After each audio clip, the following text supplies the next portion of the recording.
What is up, sports fans? We are back for another episode of The Fan in the End. I'm your host, as always, Steven Rychel. To the right of me, the big man himself, Mr. Ben Troupe. And the man on the bottom, the man on the mic himself, Mr. Marvin Powell III. Fellas, how are we feeling today? It's all good. Ready to talk some football. Ready to talk former New York Jet. Thanks. Football is here. Football is here. We are within 20 days. We're less than 2 weeks away for kickoff of pro football season. Obviously, a little bit shorter than that for college football. Lots of stuff to talk about on all aspects of professional sports right now, because it's just that crazy time of year. It really is. There's just something in the air. But I've been meaning to get this one for the last few weeks, so I wanted to kick it off with this one, right? We always be talking about the Hall of Fame on here, right? So I want to know, who do you feel is the biggest Hall of Fame stub in sports history? It doesn't have to be football. Just somebody you think that regardless of, off the field negativity, on the field greatness, on the court greatness, whatever, you feel that they should have already been in. I know we all have our favorites when it comes to this, regardless if we're talking football, baseball, basketball, etc. But I'm gonna start it off with Ben on this one, because we this is a topic we do talk about as far as who we should get in. My bad. But who's your biggest Hall of Fame snub, Marvin? Or Ben, I'm sorry. That's it. I mean, Barry Bonds. I mean, it ain't even. I'm gonna keep saying this until Barry Bonds goes to the Hall of Fame. I don't want to hear about the MLB, right? But I mean, and I know it's gonna sound cliche. I mean, the biggest snub be a person like Marvin Powell. I'm gonna tell you. Listen, this is why, right? This is why. Everybody was like, Roger Craig got voted. Roger Craig was a pioneer. Like, there is no LaDainian, there is no Christian McKee, you know what I'm saying? And I think sometimes we think the biggest snub is a big name. No, the biggest snub is not the big name. That is not a snub. That's just somebody being a jerk or a clown, not putting that person. That's clown behavior. No, the Marvin Powells of the world are the biggest snub, because just because you do not know him doesn't mean he wasn't him. That is a snub. A snub is when somebody go, oh, okay, I think I know who you're going to say, Steven, and I think he played for the Eagles, because you always say him, right? And you're consistent with that. A snub to me is not a guy who was really, really good, who you think should have been in. A snub is somebody who you go and look at, you go, God dang, I didn't know he was like that. Yeah, he was. Just because I didn't know that he was him doesn't mean he wasn't him. He was him. He really, really was. But yeah, Barry Bonds is an easy one, but I think the Marvin Powells of the world opens the floodgates, because and here's the biggest snub. How many people can get in each year? What is a set number? Oh, we can only do 5. We can only do 3. No, let it be 10 to get people in, because you know what it is, Marvin and Steven, the longer it takes certain people to get in, that line is getting longer. Oh, there go Eli Manning in the line now. Oh, there go, Phillip Rivers in the line now. So, but to me, it's always going to be Barry Bonds. But Marvin Powell Sr., to me, is the one or the second. However you say your pop's name, Marv, I believe he's the biggest snub, because Netflix just waiting for him to get in, because they're going to say, all right, now that he's getting in, now let's do that Netflix special. Now let's show. It's like this, certain guys meant something different to the league, because people don't even know your dad's contribution to the league, not just the game. The league is away from football. The game is on the field. And I believe your dad meant so much to the game, right? So, I mean, like a Gene Upshaw. You know what I'm saying? Like those type of guys. So my biggest star to me is Marvin Powell, because like I say, the more I ain't tell you this, Marv, but a homie of mine, Max Starks or whatever, his dad played for Notre Dame. I never met his dad. Dad is a college football Hall of Famer. When I told him, I said, yeah, man, you ever heard of Marvin Powell? He said, from SC? He's like, yeah. He's like, what? He looking at me like, you don't? No, I know. He was like, yeah. And I said, you know, he in the hall, right? And he was like, he ain't in the hall? Because sometimes people think you already in. They go, he's not? So, yeah. Because I'm realizing what snubs really are now. Because nowadays with the Pro Bowl, you could be the 15th alternate and get to go. That's why Shedeur Sanders got to go. I love Shedeur. Shedeur is not a Hall of Fame in 2025. He got to go, and I'm not mad at him. Hall of Famers are guys that you either say yep or you have to say, dang, that dude is nice, man. Yep. So, Marvin Powell, and like I said, Barry Bonds, until Barry Bonds is in, the MLB Hall of Fame is a joke. It is the biggest joke there is. What are we talking about?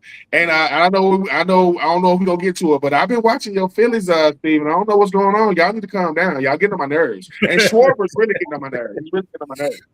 About a month ago, y'all thought it was going to be easy. Next thing you know, I told you, y'all ain't the Mets. Y'all are not the Mets. If it's the Phils or the Nationals, I don't say anything. If it's the Mets, it'll take to the last week of the season, and they'll met. So, what about you, Marvin? Who's your biggest Hall of Fame snub? I know Ben's hyping up the family tree there, but hey, it's no hype. First of all, Ben, I appreciate all the kind words toward my family. To give our viewers some context to that, my father, Marvin Powell Jr., former first-round draft pick to the New York Jets. He was a 5-time Pro Bowler. He was a 4-time All-Pro player, 3 times being first-team All-Pro. He was the first offensive tackle to ever be named MVP of the team. In his second contract, he became the highest paid offensive lineman in NFL history. And he is in the College Football Hall of Fame.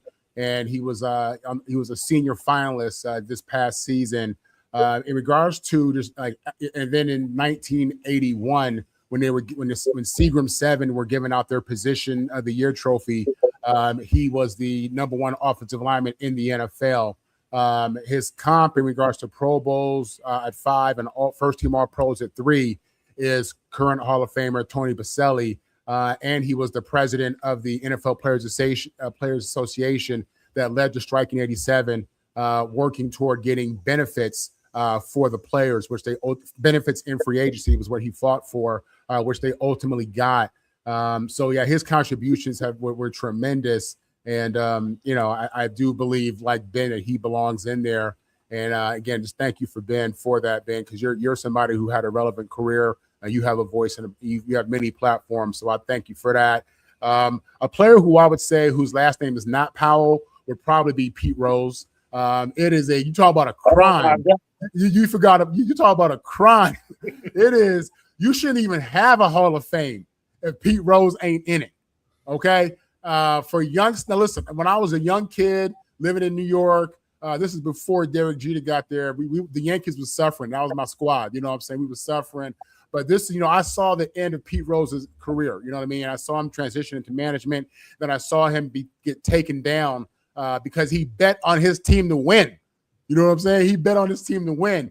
And, I think he retired the all-time leading hitter. He has a place in the record book that he'll have probably forever. Multiple places. And just from what I remember as a kid, from what I remember with his stats, it is a travesty. Barry Bonds too, for sure. But it is absolutely disgusting that y'all have a Hall of Fame of people in there and Pete Rose ain't one of them. That's silly to me. I agree, and I'm listen. We're going to continue to trash the Major League Baseball Hall of Fame on this this segment here. And Ben, you're right. I will continue to push for Seth Joyner because he's got as comparable numbers as some of the best middle linebackers that are already in there.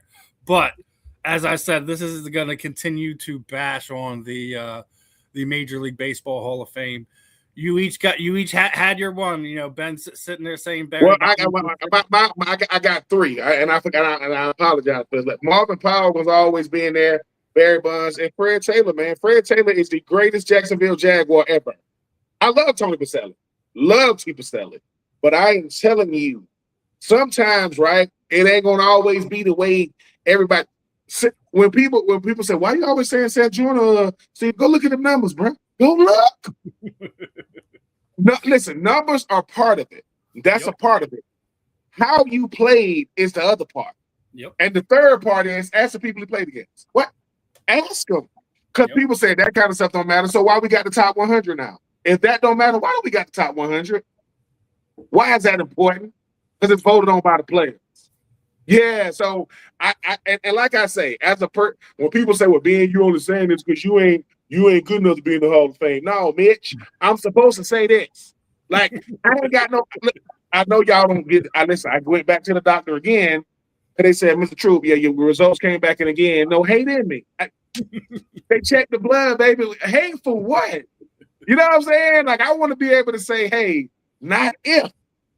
When Marvin Powell goes in, Marv, I hope you got a cameraman. I hope you got a Kleenex endorsement. Because then, Marv, I don't know how it goes, but I guess when the Hall of Fame inductee is deceased, you have to go through it for him. I'm guessing that's how it goes. So you got to sit there and listen to all these players talk about your dad. Like, yeah, he was all that. I'm just... Hey, man, I want that for you because sometimes, like I say, you remind me of Jared Payton. And Jared said, Troupe, I just wish I fully understood who my dad... Like, I knew my daddy was him, but I didn't know he was him. Like, I didn't know. And now he was like, dude. I said, yeah, dude. He let me call him. I get to call him Walter's boy. You know what I'm saying? Because I know him. I said, you Walter's boy. And he said, I didn't realize how much you was really bigging me up. I said, yeah, man. I said, because you spoiled as hell. Like, you had Michael Jordan BMW. Like, could you take the 2 off and put a 3 on? Because he wore number 33. And I said, dude, you took the 2 off the back? He like, yeah, man, I wore number 33. You spoiled as all get out. That ain't going to hurt you to keep that 2 on there. But, you know, hey, man, if you grew up in Michael Jordan's compound, what else is there? You know what I'm saying? Hey, they call it down. Hey, Mike, is Jared down there? Yeah, could you send him home, please? Yeah, we'll send them home on the helicopter. All right. You know, it's just crazy. It's crazy. But it's all good. It's all good. And I'll say it like this. You know, guys like Roger Clemens, Kurt Schilling, these are guys that shouldn't end. I love both Kurt's and Roger's outlook on it. Like, they don't feel like they need the Hall of Fame to legitimize what they did. They know where they are. They know where they stand. And I think those are 2 guys from that era that were absolutely amazing. Had you know, lockdown, shutdown, you know, pitching performances both in the regular season, in the postseason. Obviously, I think Schilling's a little bit more known for the postseason with the Red Sox, with the bloody Sox, and that whole nonsense. But yeah, it's bad when we can sit there and just all 3 of us we're just bagging on the, and it's not like we're bagging on them. It's just like we know it's ridiculous that you keep these guys out, and we know how hard it is to get in. So we'll always push for the players that deserve to be there, and just, you know, it's unfortunate that we have to sit on here on these podcasts and on our soapboxes on social media and have these conversations when, you know, the common sense committee that we are here on the South Florida Tribune, we all know where they belong. It's just, you know, I hope it's not a situation where it's where Marvin's at, where he's gonna have to go up there for his father. You know, it's going to be unfortunate when Pete Rose does get in and his family members have to be up there instead of Pete. Pete was the best pure hitter in baseball that we've ever had the chance to witness in our lifetime, right? To the point where he was on, you know, MLB Network and stuff like that. They're doing those things with the guys are on there, and he's sitting there, you know, showing like little things from hitting with Frank Thomas, with Alex Rodriguez, and they're just being blown away by a guy just with his knowledge. When you see stuff like that, that's why I completely agree with Marvin that you know, Pete Rose should be there it's a shame that the MLB waited till after he's no longer with us to kind of remove him from the ban list to even be on there. The hilarity even more behind it is, we just watched the whole, Field of Dream games that Major League Baseball had, right? And that's a whole thing about Shoeless Joe Jackson, right? Well, the outfield walls are plastered with what? With betting agencies' names plastered all over it. So the hypocrisy in Major League Baseball is knows no bounds, in my opinion. But don't want to dwell on this too long. Hell, we could probably do a whole show on this, just breaking down some of the guys and girls who belong to be in there and all that. But we got a lot of other stuff to kind of get to. Again, another one I want to talk about last week. I don't know if you've seen it, but Slay's gonna be a CBS analyst on this upcoming season. We've seen him do great things here in Philadelphia and Detroit. Obviously, last year with Pittsburgh, rounding out his 13 seasons. Ben, do you see him doing this long term, or do you see him kind of fading into coaching at some point in time over the next few years? Because you already hear about how the kids here in Philly basically think of him as another coach, right? When we're talking about this, Cooper DeJean and Quinyon Mitchell and them guys. But do you think that Slay will be at CBS doing analysis for more than a season? If CBS is smart, he will, because he's a personality, right? He's a guy that worth listening to. Anytime, and TV isn't for everybody. I think that a guy like Slay is. I think he's built for it, because I think hopefully when he's doing his negotiations, they telling him, man, we want you to be yourself. Like, we don't want you to try to sound like anybody else. Not saying he can and will, but yeah, I mean, I think Slay is a guy that's built for it. And here's the thing, right? These are still very, very prestigious opportunities. Like, people say, oh, you just going to the booth. Everybody can't do that. Like, everybody can't just go in the booth and talk the game. Slay has really boosted his reputation by doing podcasts, and he's very, very relatable.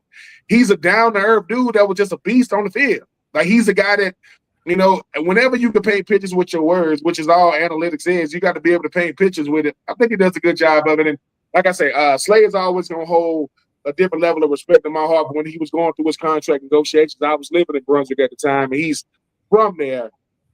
And you would think that most guys trying to get their money, they locked in, man. He was out there with my kids, do like a little soccer camp. My kids was wearing his behind out there, man. And I appreciate that no matter how big he got, he remained level-headed, man. He never, ever let the fame change him.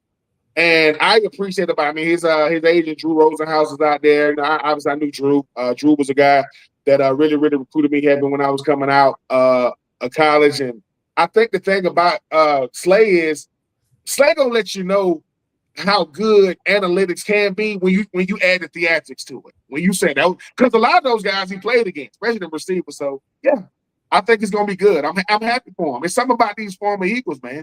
They got race car. They in racing now. They got T, and now they're doing But yeah, I'm happy for Slay. I think sometimes if I'm Slay though, I reach out to a Richard Sherman and say, hey man, because no matter what position you play, they want you to tell the game from your vantage point.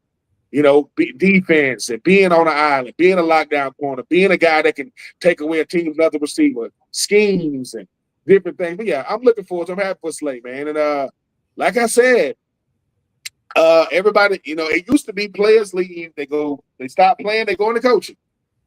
Now, front office, ownership, going into the booth. I just tell Slay, man, stay away from them weddings, man. Stay away from that alcohol, man. Because if you get pulled over, that ain't. I'm just saying, hey man, you a public. I believe for Slay, it's gonna make him bigger than when he was a player, which is what it's supposed to do, right? You're supposed to be a bigger name because, like I say, I mean, I've had plenty of days of arguing with my kids. Like, Michael Strahan did not play football. They're like, yes, he did. LL Cool J he's not a rapper. Yes, he is. You just never saw. Ice Cube is not a rapper. Yes, he is.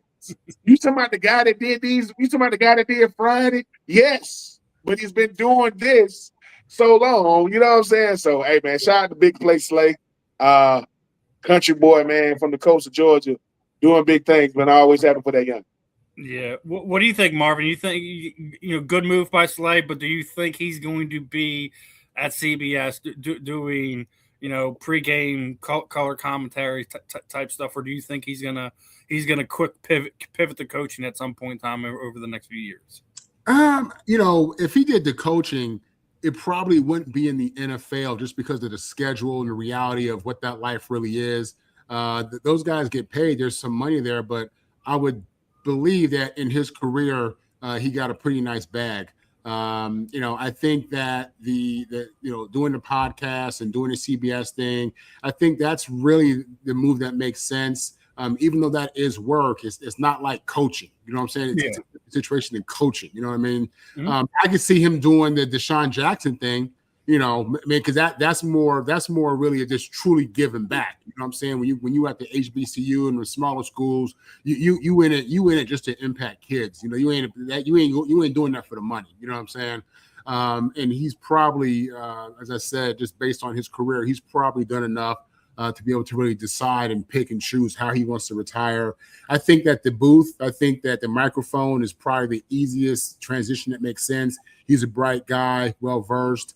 I think he would do well in that space. I see him doing well at that space. I see him excelling in that and making money, with these podcasts and doing these interviews with CBS, like many have gone to do. So, yeah, good move for him. I've heard him in interviews. I mean, like I said, I think he's comfortable in front of a microphone, and obviously his perspective as a player, as one of the great players of his day. Is one that'll be appreciated by fans and viewers of CBS. So good move, congratulations, and he's on his way.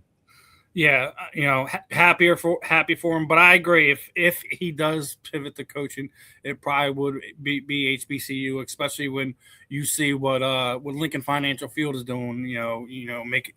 Having an annual game with both Delaware State and Norfolk State, having Deshaun and Mike Vick in there.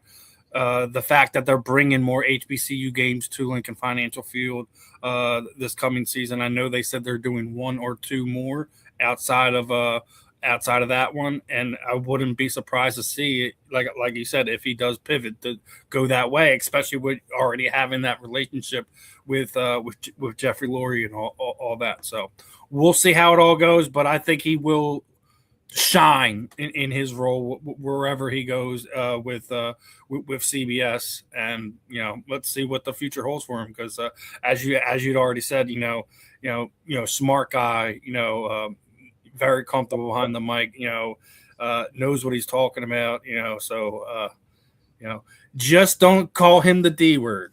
Make sure it's Big Play Slay or Slay, because he gonna let you know real quick. Hey man, he earned the nickname. He definitely earned the nickname, Big Play Slay. I mean, if you're welcome to the NFL moment, it's Megatron.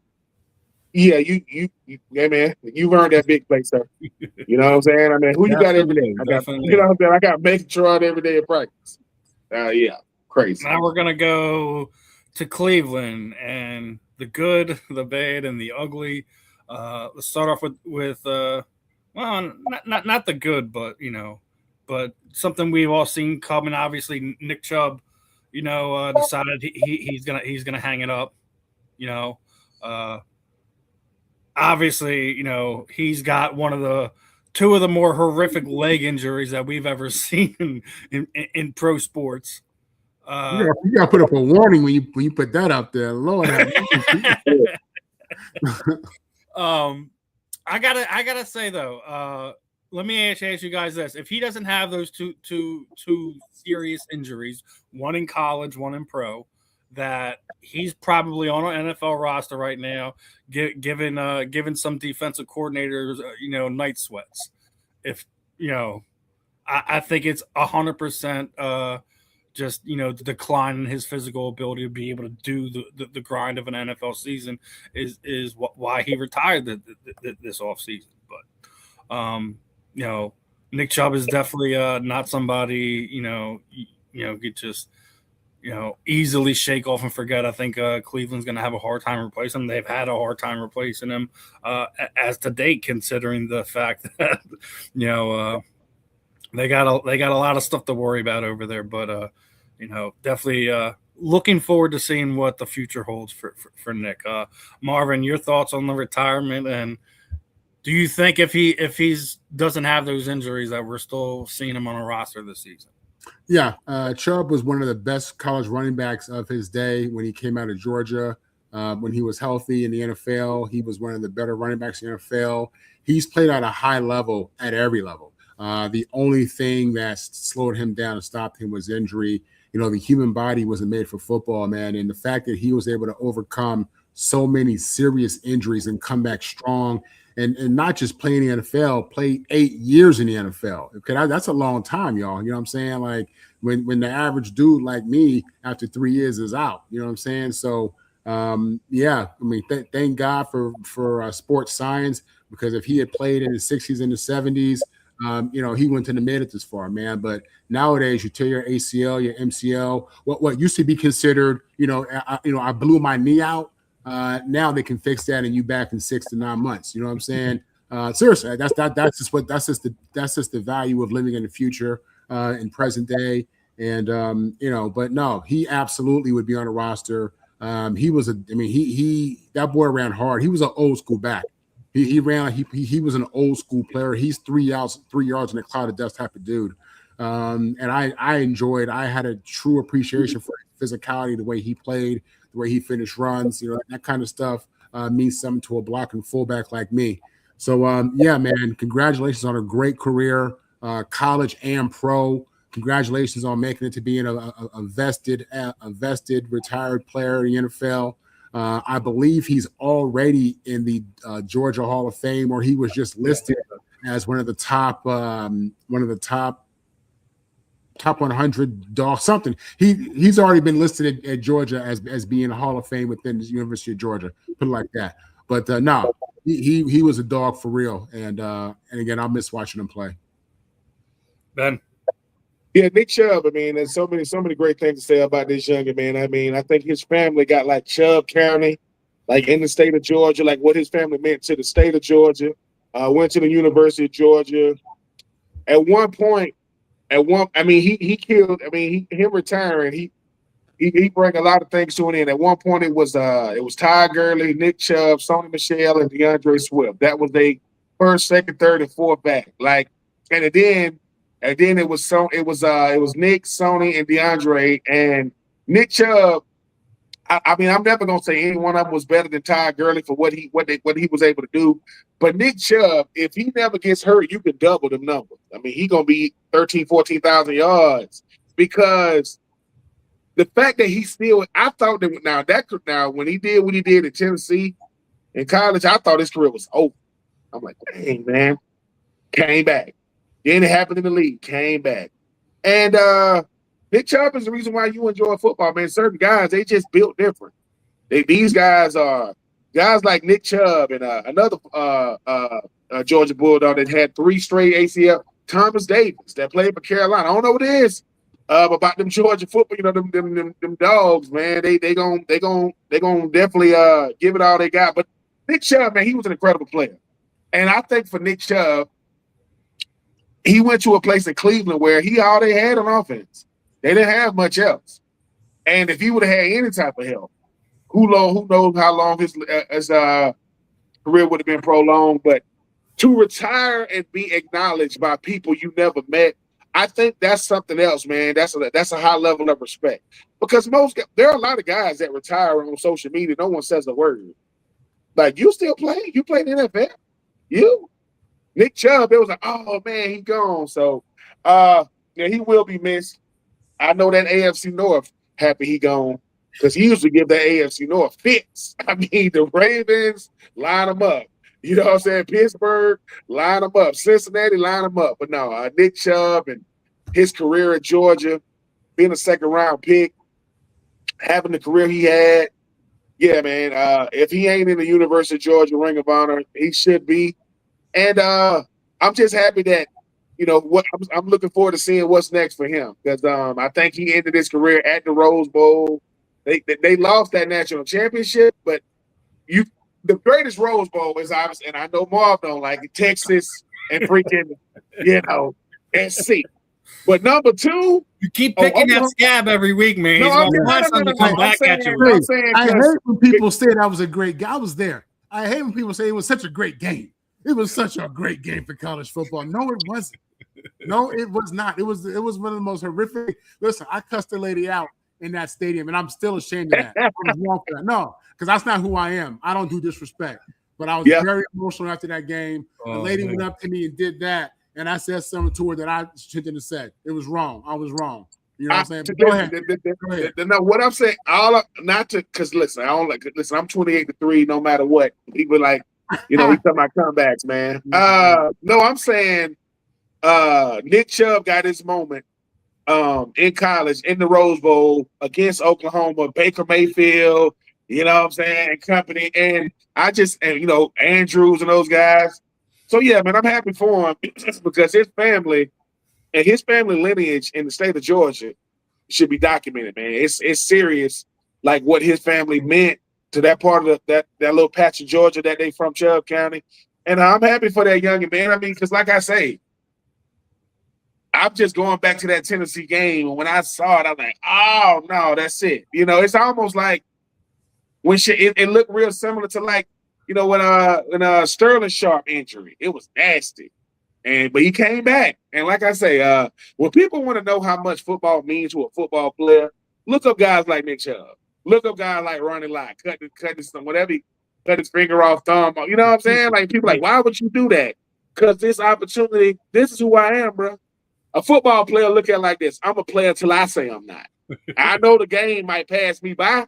No, I'm a player till I say I'm not. And when you retire, retirement is the only time a player will take himself out. Players don't take themselves out. That's why they don't like getting hurt. So when people go, how would you compare a football player when Kobe tore his Achilles and he still walked to the free throw line? That's how football players are. Hey, bro, let me walk off this field. I hate that freaking cart. I don't want to get dripped. If you put me on the cart, that means I can't walk. So with Nick Chubb, he said, hey, man. So when people say, why won't Cam Newton retire? Because Marvin, no, you never really retire. You got to move on. You got to go. But in your mind, oh, man, you get a guy fresh out. He's still in his early 30s, late 20s. He said, I can still give you a couple of them now. I can still get at somebody. But then you go, and then once you get in your late 30s, early 40s, early 50s, early 60s, you start saying, yeah, that's it. I mean, I hurt myself getting out of bed this morning. I don't know what I did. I might have moved too fast. I don't know. But congratulations, Nick Chubb, man. You had a hell of a career, sir. Looking forward to, just like a Darius Slay, looking forward to seeing what's next for him. Yeah, definitely looking forward to seeing next. And now, as far as Cleveland go, let's get into the bad and the ugly, right? Because, Cleveland did themselves a whole lot of disservice this weekend. It all revolves around Mr. Watson. Deshaun Watson, before they announced that he was the starting quarterback, hopped up, started the preseason game, looked terrible out there, and, went to do the post interview thing and basically saying he didn't like the fact that he was being booed. And, his comments was, I think the whole world knows it has nothing to do with performance, a little bit more personal than that, but I think it's a disrespectful thing. That's not the thing you want to do after a bad performance, regardless if you think it's about the performance or about some of the stuff that you've been involved in that's kept you off the field for the better part of the last 2 years, right? So so then the Cleveland Browns compound the whole thing by announcing that he's going to be the week 1 starter, right? Over Shedeur Sanders, over Dylan Gabriel. I get they have a lot of money tied up to that. I just think after that press conference that there's no way that I would have named him my starter. I don't care management wise, whatever. There's no way that I would have had that's the guy that's going to lead our team into the 2027 season. No, I don't think so. Cleveland's in a lot of problems. We already know that. They need systemic help from top to bottom. Marvin, what are your thoughts on this? One, Deshaun's comments after the terrible preseason performance of the game, and then Cleveland turning around 3 days later and announcing him as the Week 1 starter. Yeah. Well, yeah, I saw the press conference. I saw it, and when I was watching it, I couldn't believe I was seeing what I was seeing, because that's what a meltdown looks like. Okay, that was a complete meltdown, and I hate it for Deshaun, because while I do think he got a little railroaded, and I won't get into the whole legal thing. Everybody knows what happened and has their perspective or has their thoughts on right or wrong, whatever it may be. But I think he just didn't handle it well, and I don't think he really understands accountability or like leadership. I don't think he understands the opportunity that you have when you're in front of that microphone to show remorse, to show accountability, to show growth. The biggest thing is to show gratitude, because you went through hell and you came out of it with a huge contract and a job. You know what I'm saying? And I just think he's missing it. You know what I'm saying? He's missing the opportunity to make amends and to show people, what redemption and remorse, what that kind of looks like from a leadership perspective. And I think he's up there playing too much of the victim game, to be honest with you. Again, especially considering after what happened, he still got a huge contract and a job. Okay. So I wasn't shocked that Cleveland made him the starter, because they got all that money in him. I get that perspective. Like, dude, we gave this dude $230 million. He gonna give me something. You know what I'm saying? I'm gonna get something out of it. You know what I'm saying? I think Shedeur is absolutely much more of the future. I don't know if he's the future at Cleveland, but I think he's the guy based upon play, what I saw in the preseason, based on what he did last season as a rookie playing with that horrible team. I think he's a guy that you invest in a little bit more time-wise. But again, I understand why they're starting Deshaun. They put so much money into him. I get that. From Deshaun's perspective, look, his teammates, football players, are taught to have tunnel vision and to focus and to leave the outside stuff on the outside. Honestly, I think he'll be fine with his teammates and everybody else. They all get it from the human side. And again, they're taught to focus. The fans, he ain't lying. Them fans will set you on fire. You know what I'm saying? If they want to, they don't have no mercy. They don't care about you or your family. They don't think like that. You know what I'm saying? They just don't. Booing him when he got injured, that's cold, y'all. That's cold. You know what I mean? And no, it is. That's cold. That's cold, man. It really is. That's Cleveland for you. That's Cleveland for you. So, yeah, man. I think that the presser was a bad moment for Deshaun. I think he still has some growing to do. All he's really showing me is that he's a human being. You know what I'm saying? All he's showing me that he is hurt by what happened, but I think he's showing the wrong stuff. I think he needs to do a better job of getting control of his emotions. And he should be, at this point, honestly, he should have a script for all this. Considering what he went through, his PR team, his lawyer, his agent, he should have a much better response to this. He should already know that you got a lot of people who are going to feel some kind of way forever. And you got to know how to deal with that forever. So I really question a lot, of what's around him, who he's listening to. Does he really understand how that whole situation was perceived? You know what I'm saying? By a lot of people. While one aspect of our culture might understand that, yeah, when you go to these places, this is what they do. When you go to these places, there's money and whatever you want. You know what I'm saying? But there's another part of our American and world culture that they don't get that. They don't agree with that. You will forever be looked at as wrong, period. Okay. Because your private life just came out in the public and people, and it looks bad, even though to some people it may be, and I quote, normal. To a lot of people, it's bad. So yeah, man, it's just right now for a guy who should have so much gratitude. I just feel like he's dropping the ball and ain't throwing it good either. That's my take.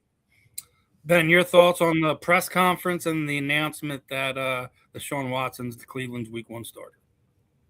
Deshaun Watson has been away from the game too long to not be prepared to deal with the boos that come with it, right? Cleveland, the worst thing could have happened to Deshaun Watson was Shedeur, because as long as the alternative isn't better than you, they're gonna pick you. They got options now. Dylan Gabriel still plays for Cleveland. No one even talks about Dylan Gabriel. But the thing about Deshaun Watson that I'll never understand is this. Man, booing is a part of it. Criticism is a part of it. You got a fully guaranteed contract when you was hurt, going through controversy. David Mailata, this dude one of the best in the game. He was able to get that with no evidence, no proof of what you were going to do. Now, I know what you had done at Houston, right? But you wasn't throwing to DeAndre Hopkins and Andre Johnson when you got over there to Cleveland. You had David Njoku and those guys, right? And David Njoku ain't even there anymore. Deshaun Watson fumbled his bag because all you got to do is say, look, I get it. Like people say, hey, do people say everything they believe when they're at a podium? No. But I'm a pro at the podium. Hey, I realize I'm not playing well. I realize the fans are just a reflection of what they want to see the best out of me. Not, man, disrespectful. Now, is it disrespectful? Yeah. It's disrespectful because it's Cleveland. What are you booing for? What do you expect to go out there? Cleveland hasn't had the one quarterback that took you to the playoffs. He's in Tampa now. Y'all done went through more quarterbacks than, man, please. So I think now for Deshaun, you ain't got nowhere to go but down. If you thought they was booing before, you go out there and play how you probably gonna play. They're probably gonna boo again. But for Deshaun, this is what he's really saying. Dude, without that money, you're not starting. Without that contract, you are not starting. And they're probably gonna boo again. That doesn't I just for me, I just think that when you think about a guy like Deshaun Watson and what the player he was is gone. The player that Cleveland paid for, he ain't that either. He ain't that either. And you know what his biggest problem is gonna be? Your number one receiver is Jerry Jeudy. That's gonna be your problem. Because it's a lot of dysfunction that goes on in Cleveland. And sometimes a guy like Shedeur Sanders, he helps you not really see the dysfunction as dysfunction. Like, he helps you kind of, because it's still Cleveland, man. I mean, make no mistake about it. People say, what's the difference between Cleveland and Arizona? One's in the AFC, one's in the NFC, one wears brown, and the other wears red. It's not that much of a difference. But for Deshaun, Marvin, Steve, I will say this. Dude, you had one opportunity to win the fan base, and you threw them under the bus. I get it that they was booed. But you know why Steven really laughing at that? Have you ever seen have you ever been to an Eagles game? They will boo Eagles during the introduction. I've heard Donovan McNabb get booed. The only Eagle I've never heard get booed was Brian Dawkins. Everybody else, fair game. Brian Westbrook done got booed. Deshaun Watt Jackson done got booed. Shady done got booed. Michael Vick done got booed. Santa Claus got pelted. Santa Claus is never coming back to the link. But yeah, Deshaun, look, man, you make. I'm gonna say to Deshaun the same thing I said to Donovan McNabb. Dude, you make too much money, man, to care what people think. You know how much money you make, bro? You gonna make $46 million in the thing. Boo me. That's fine. Because if you haven't played football long enough, if you haven't got booed by the fans that root for you, they gonna boo you at a certain point. Everybody deals with it, right? But to say it's disrespectful, you know. Now, should they have cheered for? No, he's really pissed because they cheered for him when he got hurt, and they booed when he played. That's what he's really saying. But Deshaun, boy, you better try to win some games, boy. Because them boo birds, they coming out quick. They coming out second quarter, first drive, boo, because Jerry Jeudy dropped the pass, or the O-line ain't that good, or Myles Garrett was like, that. This is what I'm trying to get away from. I'm trying to get away from the fact that we have fans in Cleveland with expectations to win. Since when? What? You expect to win? Yeah. Since when? So, Deshaun, look, I'll take your bank account now. I'll take the money. You can't hurt my feelings. I think we'll all take the bank account. I guess, Marv, you getting 46 million of things. I'm like, hey, man, you know, It didn't go well tonight, it didn't go well today, and I get it. Fans out there booing, man, I'm gonna play better. They deserve better. I'm gonna give them better. Any other question, man? Because I got to get on this boat. Any other? All right. I'm not worried about it. Like, you know what I'm saying? I got to go. I got to go. Me and the missus about to go. I'm just saying, like, I mean, think about this. When you got the type of money that there's nothing that's in this world that you can't provide, or you got generational wealth type money, and it's his whole contract is guaranteed. You know who told him he could do that? Kirk Cousins. Because since Kirk Cousins played 3 years on the rookie deal, he did back-to-back franchise tags when he was with Washington. And when he went to Minnesota, fully guaranteed. He read up again, fully guaranteed. Came to Atlanta, guaranteed money. If Kirk Cousins can do that, and he's still doing it, by the way, I just think that for a guy like Deshaun, I don't know what the Cleveland fan base is like. But you are one of the guys that is recognizable. I don't know. I could tell you most of them guys that play. I know they got, some good players over there like Delpit and those guys. But I just think he blew it. You let emotion make you forget you ain't that good. Ain't nothing wrong with being emotional now. But I want to be, if I'm emotional, but I'm a good player, it's different. Mm-hmm. But it's, what Deshaun Watson did? You know how like back in the day, somebody like joking on you, right? And they funny, right? And everybody started laughing. And you pick that dude in the corner, like, hey, bro, what you laughing? That's what Deshaun did. Who you laughing at, bro? Like, everybody can laugh, but you can't. No, Deshaun, the joke's on you, partner, because you're gonna get some. You know what this really is? What nobody trying to trade for Deshaun. They wanted to get rid of that money. What? Deshaun Watson? No, we calling for Shador. No, we you know what I'm saying? No, we want I don't think he'll be on the team next year because I think there's an out clause where they can spread the money over 2 years and it ain't gonna really hurt them. But I think they're playing him to potentially try to deal him. I promise you that. That's the way I think it is. And also, what we'd already talked about, you gave him all that money, you got to get something.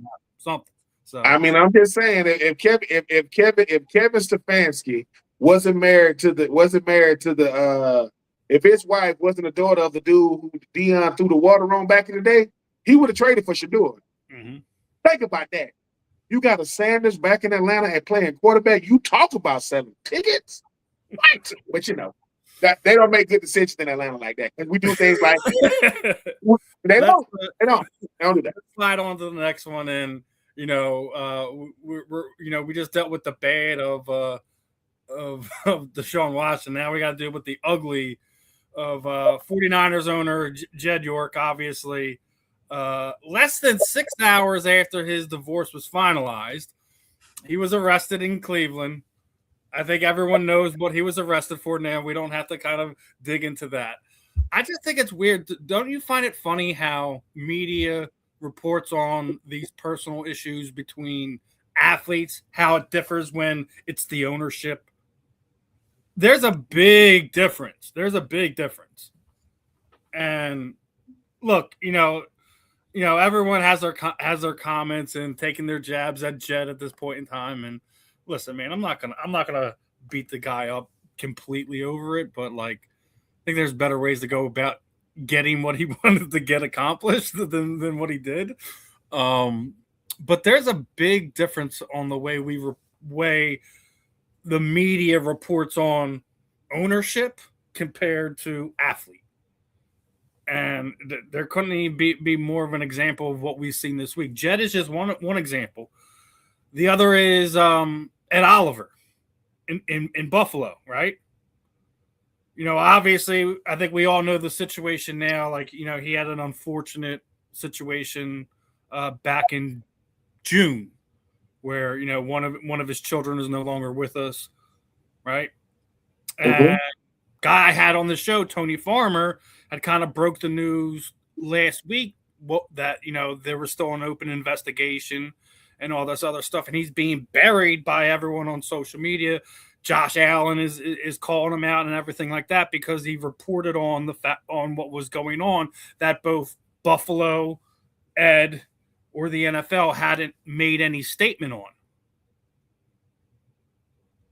I don't know how you think 7 weeks go by and nobody's going to find this out. Nobody's going to find out that, your kid passed away in an unfortunate drowning accident. And there's nothing there's no time period, I think, that us as parents could ever feel like it's enough time. But I don't think we have a right, media, the player itself. If 7 weeks have gone by and somebody's going to find it out. Somebody is. So I just think we're in a weird spot where we pick and choose what we want to push and what we want to report on. And I think a lot of times you see these people who break news in the NFL, they're only going to report on certain things. We already seen it this offseason. No one wanted to report on the dying, never see anything. No one wanted to touch that with a 10-foot pole, right? But within hours of Jed York's situation, it's national news. We didn't hear about the Kyle Shanahan thing until almost a month and a half later. There's a big difference on what is reported between everything. I want to start off with Marvin on this one. What are your thoughts, man? I mean, obviously, Jed York's situation's a whole nother in a nutshell, but man, do the newsbreakers that are paid by the NFL or have access to certain teams, they really do pick and choose what they want to do, man. Yeah, I grew up in it there, Connie Chung, Dan, I think it was like Dan Rather, what I mean? Like, Walter Cronk, these old school cats, what I mean? You heard growing up, and it seemed like there was more objectivity back then. And, if it was news, you just said it, you know what I'm saying?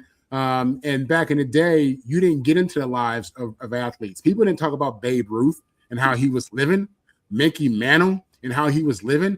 They barely even touched Joe Namath back in the day. But all the reporters saw how he was living. You know what I'm saying? And they never reported on it.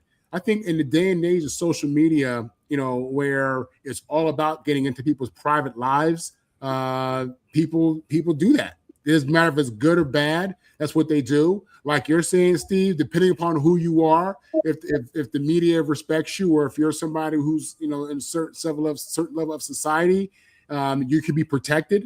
You know what I'm saying? The thing with Diana Rossini, you don't think her co-workers and other colleagues knew that this girl was doing this? You don't think it was widely reported. People have come out and said that this has kind of been known for a while, you know what I'm saying? But no one came out and talked about, the situation with her and Vrabel. So you're right, man. It's become a lot. It's more, and now with so many people with social media and having their own platforms, we all pick and choose what we want to hype, what we want to put in people's heads, what seeds we want to plant, what narratives we want to push. Malika Andrews is someone who's felt a little bit of heat for doing that. As a lot of people say, she gets on the brothers a little bit too much and gives a pass to other people. And I do agree with that regarding her. But yeah, man, our news, the information, there's too much agendas. There's too much, biases. There's not enough, people being objective and just telling what's relevant. Nowadays, you celebrate being able to explode somebody's life, destroy somebody's life. It's unbelievable. People take pride in that now. You know what I'm saying? Joe Namath would never made it in today's world. He would have got it out of his. He would have been Baker Mayfield. He went to the guy. I mean, he would have been because looked at like Baker Mayfield, early in his career. Babe Ruth went to the made it. You know what I'm saying? Too many women, too much drinking, too much gambling. You know what I'm saying? So, yeah, man, it's hard to determine what to believe. It's sad when people who should be objective, telling stuff that's relevant, when they're picking and choosing what they want to share. It's unfortunate when we see owners or some people get a pass, but players get crucified. You know what I mean? So, yeah, there's a lot to that, Steve. And I think the biggest thing is people need to pay attention to what they're hearing, who it's coming from, and just, try to read between the lines, man, because people are here with agendas. They're out here with agendas, private agendas. They get money for clicks, and it doesn't matter if they have to set your life on fire. they're gonna go ahead and release. Now, these here's photos. the one thing, you just said something. I don't like the fact that people are like, you're only doing this for the clicks. Well, how do you know that person's only doing it? Like, some of the times I get it. You know that they're doing it for the clicks. But like when you have like a real person that's doing investigative reporting, and they're, I brought in Tony Farmer. He's been reporting on what was going on with Kyle Shanahan. That's his team. That's his hometown team. That he supports, and he's burying his own team. So you can't sit there and say he's doing it for clicks at that point in time. If the team that he loves and supports is he's the one burying them. That I ain't ever seen anything. The Ed Oliver thing. Now, obviously, that's a lot more of a sensitive topic. But like, you can't sit there and say all of them are doing for clicks. A lot of them do. I agree with you there, Marvin. A lot of them do it for the clicks. They do it for the money. But Steve, I would say that they all do it. If you do this for a living and you're making money doing this, you work for ESPN where you get paid for clicks. You have to hit a certain amount of clicks to get paid. You get paid per click. So the unfortunate reality is, even if you're telling something that is objective and truthful and you don't have an agenda, you're hoping people click on it. And if you're smart, the reality is you're probably creating a headline that draws people in. And to do that, you got to say some crazy stuff, you know what I'm saying? Sometimes, or just be dramatic, you know what I'm saying? That's just the world. That's what we live in. That's what it's becoming. I mean, and it's problematic for me, but it's profitable. What are your thoughts, Ben? I mean, I think the thing about the York thing is very interesting, because you want to know why people really want money, really want power. Because I want to control these chess pieces. You think the Kyle Shanahan situation is unusual to anybody who understands money and power? No. This man had a whole police department, sheriff's department. The Rossini thing, it's not that they didn't come after Rossini. They come after her. They got to come after who paid her, employed her. Hey, you don't believe me? Okay. Remember Sharon Moore, head coach of Michigan? He was. They found him to be innocent, right? You don't even hear from him no more. But when it happened, because he at Michigan, oh my God, he didn't do what they said. Oh, well, it's nothing to see here. Nothing to see here. With the Ed Oliver stuff, man, you an NFL player, partner. And it's the fact that it didn't come out for 7 weeks, that's respect. Now, once it come out, I get it. But here's the thing, right? Here's the thing. We talking about leverage. And if you've ever had it, you better use it while you got it. You mean to tell me the same kid that got in trouble, for doing the same thing, but he was rich and his daddy got money, went right back to school? Yeah, because you don't want to mess with his daddy. You mean to tell me, wait a minute, who was Kyle Shanahan's daddy? Oh, he got a famous daddy too? Yeah, Hall of Fame daddy. Oh, that stuff matters. So when it comes to these things, right, I mean, if my kid did something, Marv, Steve, I'm trying to protect my kid at all costs. I don't care how the world sees it. We're talking about adults. People talking about, did York really do that? Let me tell you what having the money do when you a man. Nothing. You do what men do, whether you got money or don't got money. Because people be thinking, wait a minute, people with money do this kind of stuff? Yeah. He's a guy. God, and I'm not. When guys understand how guys work, that's kind of why we don't judge it. We like, let me calm down, because no one knows what you're going to do until you in that seat now. No one knows, right? I'm just saying. But when it comes to these type of situations, yes, we're going to pick and choose, man. Of course we're going to pick and choose, right? Mr. Irsay, may he rest in peace. He had his difficulties when he was still alive, right? He had his difficulties. But at a certain point, you don't mess with these owners and these presidents. Hey, because they make money well past NFL places now. Hey, bro, I know, like Marv, there's a big reason why former players don't really talk dirt about other players, because they got dirt on you too. We don't open that can of worms, because you done forgot about some of the stuff you did, especially when you had that liquid courage. You can't remember where the hell you was at the next day. So let me leave that alone. But in these situations, people shouldn't be surprised. But I will say this.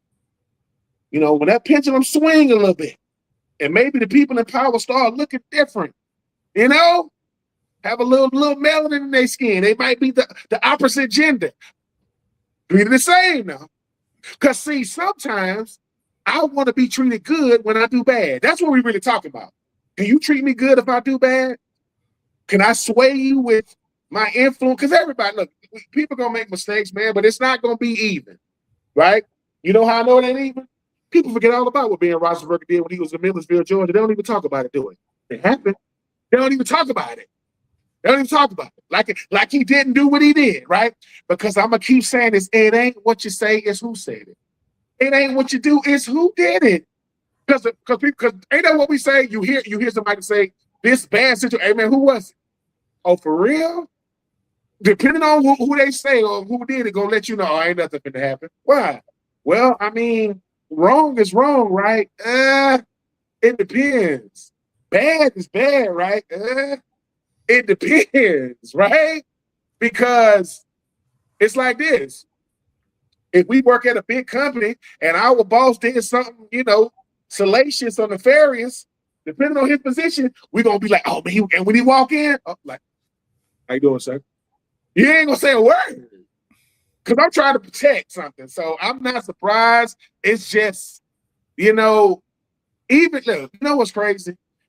Man, we are very, very, very, conditioned to hear the worst, see the worst, and go by that. You could drive by the worst accident. You say, oh, my God. Oh, look at that lady. You ain't stopping, though. I got to get to what? I got somewhere I got to go. You might see it on the news. Somebody car could be on fire. You go, yo, somebody need to help them. Why you driving? You ain't pulling over. What am I going to do? I got a fire extinguisher. So that's we watching fires happen in real time and wonder why ain't nothing. This is what it really is. Why ain't nothing happening to these powerful people? Why ain't nothing really? What can you do to a guy with millions of dollars? Fine him? Suspend him? Okay. I mean, Bud Adams, may he rest in peace, was my owner. He's the owner of the Titans. When I got drafted, man, he got fined like $250K for shooting a bird at freaking Bills fans. People are like, oh my God, I can't believe he would do that. People shoot birds all the time for nothing, right? And I think that we live in a world now to where this is what we really ain't saying. We want to see something bad happen to some of these people. We want to see them really feel it. That's not going to happen.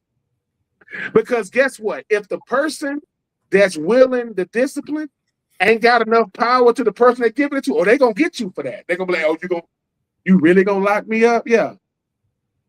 And like I say, and I'm not making this political, when the president of the United States had to surrender himself, he walked there, took the picture, and he ain't no cuffs on him. I said, I'm not, hey man, go put the cuffs on the president. Hell no, I'm not putting the cuffs on him. I'm not walking in there with him. And I'm just saying, so when people say, hey man, why do people want power? That's why. Because when you got power, you can sway stuff. The same person that was saying, get him, gonna be the same person saying, wait a minute. Wait. Like it was I can't remember the old head coach of Green Bay that had Brett Favre. Brett Favre throws a pick. He said, get him out. Before he said, wait. Let me calm down. Because that man powerful. How you gonna bitch Brett Favre? You see what I'm saying? So I'm not surprised, man. The Kyle Shanahan situation, a lot of people didn't realize how powerful Kyle Shanahan was. They know now. Oh, and to you young coaches that ain't got famous daddies, you can't do that. Who be at? Your daddy ain't, he ain't that famous. Don't try it. I'm just telling y'all, like, think about it. I'm just telling y'all, man, like, and it just happens, man. And the Rossini thing, like, listen, Aaron Rodgers try to go on there with he try to go Pat McAfee. He think he's saying something. You see that Pat McAfee didn't really fan that flame. Like, I can't really. Now I'm gonna let you say what you gonna say, Aaron, because you got your little. He like his producer like, get Aaron Rodgers the hell up that freaking set. Hurry up. He tricked it. But I'm telling you. So you know what I'm saying? So yeah, I would love to say I'm surprised, but I'm not, man. I'm gonna give you one last example. There was a book that was supposed to come out. Remember when RG3 was talking all that stuff about Dan Snyder and how stuff is going? You don't even hear that no more, do you?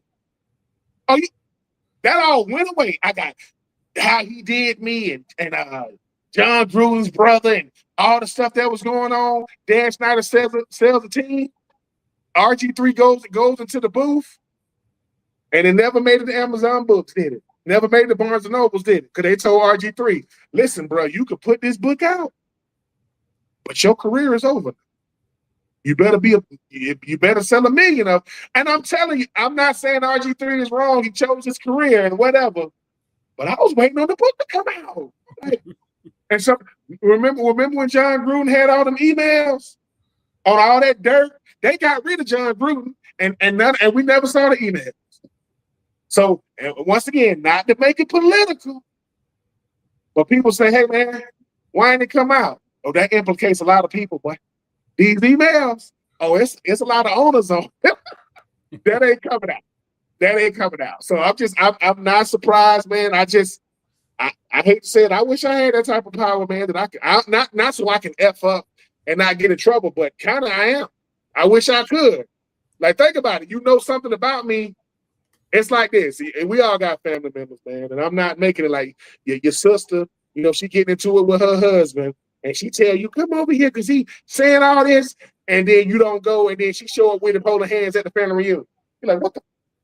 You see what I'm saying? It's like, stay out of it, people. Leave it alone. It happens. It happens, and I'm not surprised, though, man. I'm not. York, it's just the current person. But you know how they punish a guy like Antonio Brown? Make him wait to get in the Hall of Fame? Oh, they're going to make him wait. They're going to make him wait to get in. They're going to make AB wait. I'm just saying, man, I would love to say this stuff is, listen, Marvin Powell helps me understand life. Money do stuff to people, man. There was a song called Bands to Make Her Dance. He ain't talking about strippers. I'm telling you, he is not. Bands make people do all kind of stuff. And the same person that told you, hey, man, we going to get this dude. When he come back and say, man, let's calm down. Somebody gave him some of this. I'm waiting on my buyout. I'm waiting on somebody to pay me off. Well, now we went into that part. Now we got to get into the freaking WNBA and the good, the bad, and the freaking ridiculous, right? Now we all know they're on XFL level now. They are officially a soap opera sitcom. They are no longer a professional sports organization, and it's of their own making. We'd already discussed about what one of their problems is, right? So this, what was it? I think 4 or 5 days ago, Enes Kanter went to, the Chicago Sky game, and this whole situation breaks off. Let's make it clear.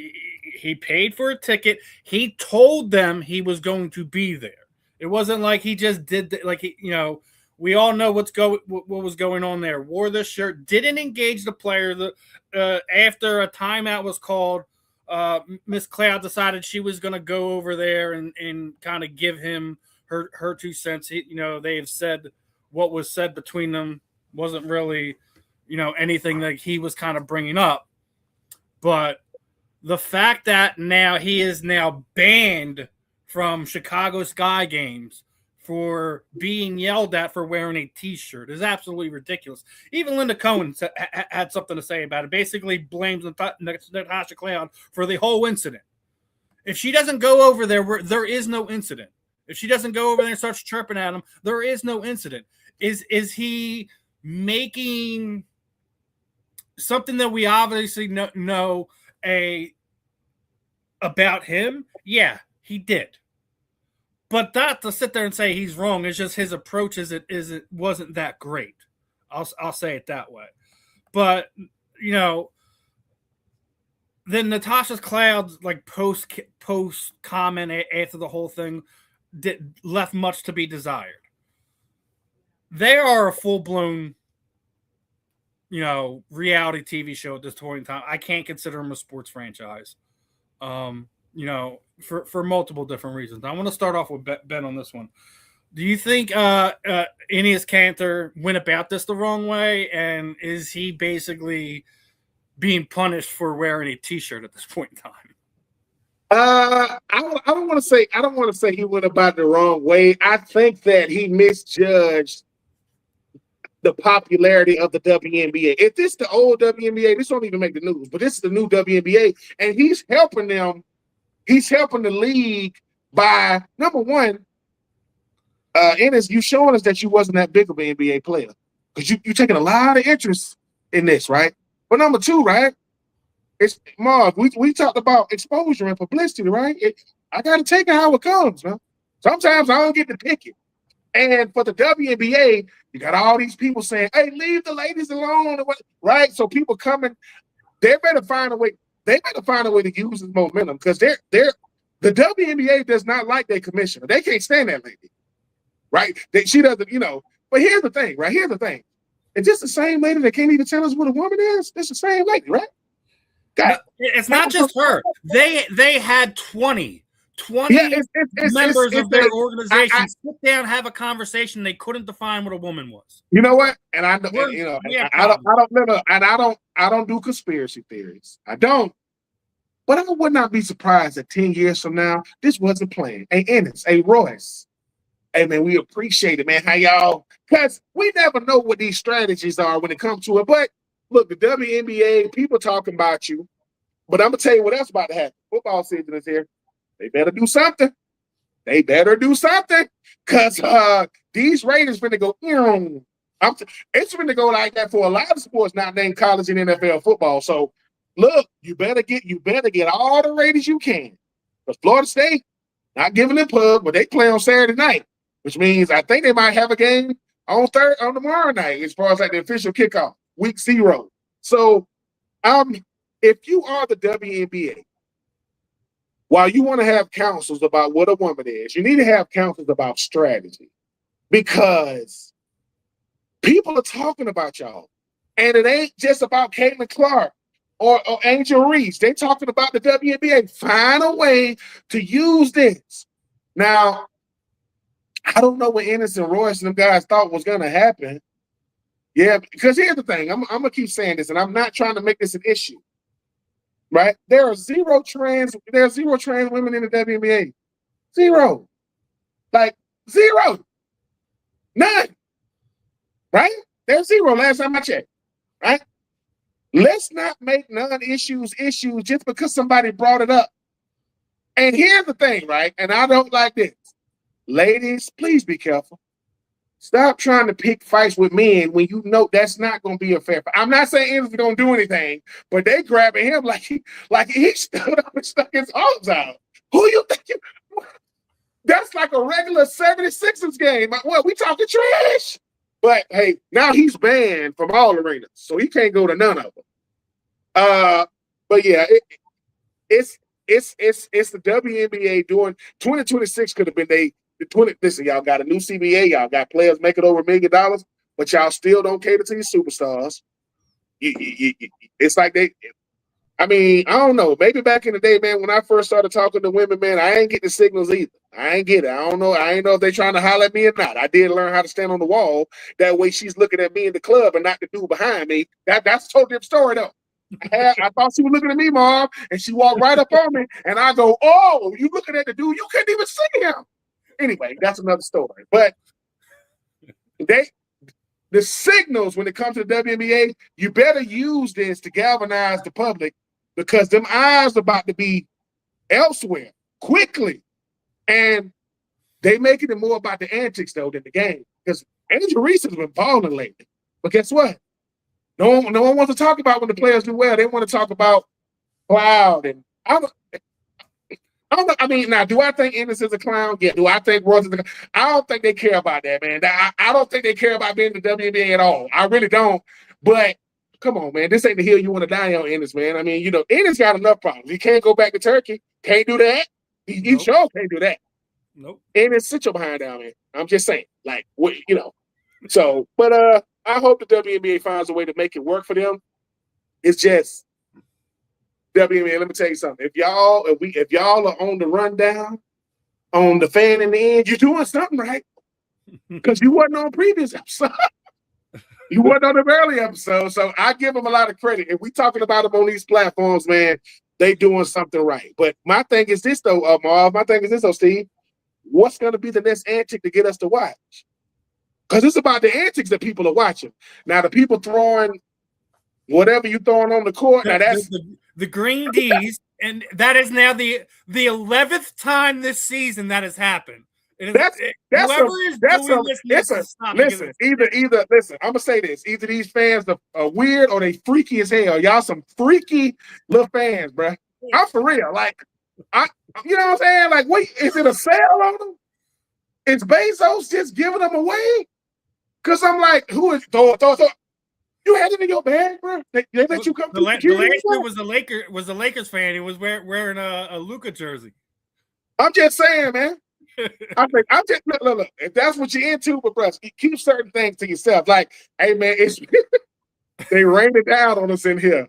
What the hell? That's crazy. That's some stuff. That's some old nut stuff. That's and listen, and ain't nothing wrong with being freaky, by the way. Nothing wrong with being freaky. I ain't saying there's something wrong with it. I'm saying keep that to yourself. Everybody don't even know. I definitely agree there.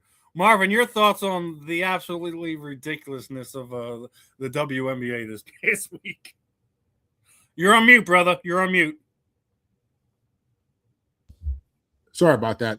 I didn't see what was on the shirt, but I saw the response. And again, to me, this goes back to just being a leadership issue. And really what I mean by that is, when you're telling me that they can't come to agreement as to what a woman is or a female is, and you're telling me that this player Linda Cohen is agreeing that this player caused all this drama. To Ben's point, it's football season.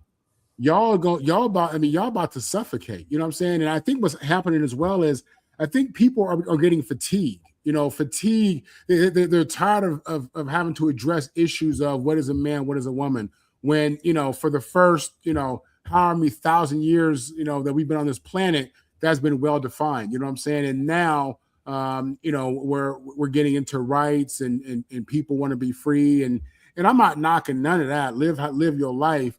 But I think people are getting fatigued. And I think that the WNBA is just going to continue to drive people away. I think people are going to be tired of the politics, tired of trying to create arguments that they don't think, deserve any life. You know what I'm saying? Like whether a born male should be able to play with females. You know what I'm saying? I think that it's a leadership issue. Again, I think that, not having players on the same page, understanding what, they should all be fighting and moving toward the same thing. They should all be, on social media preaching, the same message as it applies to their league. You know what I'm saying? Because they're not the NFL. They're still in many ways an unproven league. You know what I'm saying? They're not there yet. They're coming. They've made noise. They got market share, all that. They got Caitlin Clark, which really changed the game for them. But you get people like Caitlin Clark pissed off. You get her wanting to leave the WNBA. And you continue on this path of just non-unity and not preaching the same positive, profitable message, and you get all this drama where you calling people out in the stands, that's going to drive people away. It is. In a time when you're trying to gain traction, you're trying to be a mainstay. You're trying to be the MLB, the NBA. You're trying to be college football. You're trying to be someone that's here to stay. You're not there yet. Mm-hmm. You're not there yet. Nope. So leadership issues. Yeah, definitely a leadership issue. Because, all right, they do this announcement. They have their non-binary mascot, and they wait to announce it to the Fevers in town with Sophie Cunningham. Stop it! You have a lot of good stuff going on. As you were sitting there talking about Caitlin Clark, she now has more career 30-point games with 10 assists than anyone in the league right now. You should be talking about how she's challenging AJ Wilson for potentially being the league MVP this year. No, we're talking about freaking political stuff instead of the players on the court. And the players on the court don't even respect it. They have her sitting there voted. Caitlin Clark is voted the 11th best player in the league. When does the 11th best player in the league get triple coverage? I have never seen that. That's something you do for some of the elite players in your league. So you don't. As the bed point, that Angel Reese has been balling. She's been setting records. She had 26 rebounds the other night. Now, obviously, afterwards, she sticks her foot in her mouth, sitting there saying she's breaking NBA records. I don't know what NBA record you breaking. Rebounds. We got guys with 40 and 50 plus rebound games. I love you, Angel Reese. You are making improvements. She had a game last week where she was perfect from the field. Now, obviously, I think it was either last night or the night before. I think she was like 4 for 14. Had a rough game, but she still. We already said like she's the Dennis Rodman of the WNBA. She's an elite rebounder. And I think she brings a lot of eyes to it. And when we're sitting there having these conversations, other than what the play is on the court, we're disservicing the growth that Caitlin has put into it, that Aja has put into it, that Angel has put into it. You know, regardless of what people feel about Sophie Cunningham, and everyone wants to sit there and find ways to kind of make it not about basketball talk. I love her. She pulled a Jalen Hurts comment the other week. Let's keep the main thing the main thing. Let's talk about basketball. So when you have leadership problems, these are the things that follows with it. Look, I get that the WNBA has a large portion of its fan base that are from the LGBTQ community, right? I get that. You don't have to cater to them to the point of where you're having to entertain Cantor's nonsense courtside. This is a leadership problem, in my opinion. It's going to continue until she's removed, and you get somebody with a backbone that sit there and stands up for the common sense that we all know.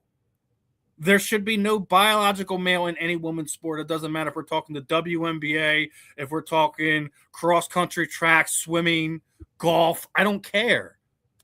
It's a non-topic to talk about, but we have to talk about it because the WNBA won't stand on it. And that's absolutely a leadership thing, and it's going to continue until that leadership is removed from its position of power, in my opinion. I could be wrong, but I don't think I am. So, want to get on to this next point, right? We talked about this last week about the scuffle, right? And we all kind of think this is a thing, but apparently the league is fining both the Saints and the Cowboys $500K for their little joint practice scuffle. Which they weren't the only team that got in the scuffles. Even the Eagles and Patriots got into a little thing at their joint practice. But do you really think they need to fine them for that, or do you just be like, guys, you have to control this. You can't let it get to the point where you got guys suplexing other guys. Ben, let's start with you. Yeah, I think the reason why they find these teams is because they're trying to find a way to get it out of the game. It's hard to get fighting out of the game, but a scuffle between two players is different than a full team. Because here's the thing, you don't really understand how bad it was until everything is settled. And then in the training room, you got a player going up to a trainer going, "Hey, I might have broke my hand." What? When? Man, when and let me say this. At a certain point, the NFL players need to know everything we do, everybody's going to do underneath college, high school, middle school, because they don't want to, and Marv, maybe I'm speaking for myself, high school, college, they don't want to play like you. They want to be you. They trying to dress like you. I can't even remember the freaking quarterback name for freaking Nebraska. Talking about, don't get mad at me because God made me look like Patrick Mahomes. No, he didn't. You cut your hair like that. Rayola? You put your sleeve on like that. Which means they make you look like him. Anyway, I think when it comes to the players, though, these consequences are going to get harsher. Because they said $500,000 to the team, but when they start sending out them FedEx letters to them players, you getting fined like it's a game in practice. Okay, then I'm gonna be like, boy, I'm gonna pull that right back. Cause look, testosterone, man, it's at an all-time high, and logic is at an all-time low. I'm hot, I'm tired, I'm frustrated. You know what I'm saying? So I think it's hard to police, alpha male. It's hard to do it, but we're gonna have to police ourselves because let me tell you something. You work too hard to make your money, man. But here's what's laughable though. What is $500,000 doing to an NFL franchise? Like what is that? You know what I'm saying? So, but I think that it was so many this year. Like it's almost like every joint practice. I will say this though, it is hard. They always talk about the joint practice fights. Why don't they show the team fights? But that happens too. That definitely happens. But I just think that we live in such a sensationalized social media driven world that everything seems bigger than what it is. I know that Louis Riddick came out and was saying a whole bunch of stuff about it. Sometimes fighting is a part of football as long as nobody gets injured and don't nobody break their hand. You know, I mean, that Steiner kid, he better put it in his daddy watching, but you better do what I taught you. You better do something. He right there, you know, so it happens. But I think they're going to try to police it more because sometimes the NFL players and teams don't understand how truly influential they are. Like, because people, oh my God, they're fighting. Well, is it a fight or is it a couple of bowls being thrown? Like, it ain't no scrap out there. It's a bunch of grabbing that face mask and pulling it. It ain't going to, you know, so, but hopefully they'll get it together, man. $500K, you know, them owners going to say, hey, man, I don't make money by paying money now. I make money by bringing it in. So let's keep it together. And like I say, as long as the quarterbacks ain't getting injured, now Patrick Mahomes is out. Oh, Joe Burrow is out. Please, they ain't worried about it. They ain't worried about it for real. But the league did whatever the little fun they added to it. Hey man, we got what a couple of 2-3 mil from these teams this year. All right. Cool. You know, they're gonna make it. They're gonna make it back in 2026. So what they made 25 bill last year, 25 billion, something stupid. Oh, what are your thoughts, Marvin? The fine between the Saints and Cowboys little joint practice scuffle. So I agree with everything Ben said. But one thing I'll add is I think the main reason they fine the teams is because they're anticipating at some point some type of action from a player gets hurt and he's fine. And now it's an unsafe working environment. Now it's something like that. You know what I mean? That comes back to the team, comes back to the NFL. And the NFL has to show that they've made attempts to try to clean this up. You know what I mean? So I think this is them just covering their ass, to be honest with you. Because if these fights continue, which they will, then somebody is going to get hurt. And I haven't heard of a player ever really getting seriously hurt, something like that. But I mean, it's bound to happen. And with that comes litigation. With this comes evidence of, hey, we've been trying to get it out the game forever. So I just add that on top of what Ben said.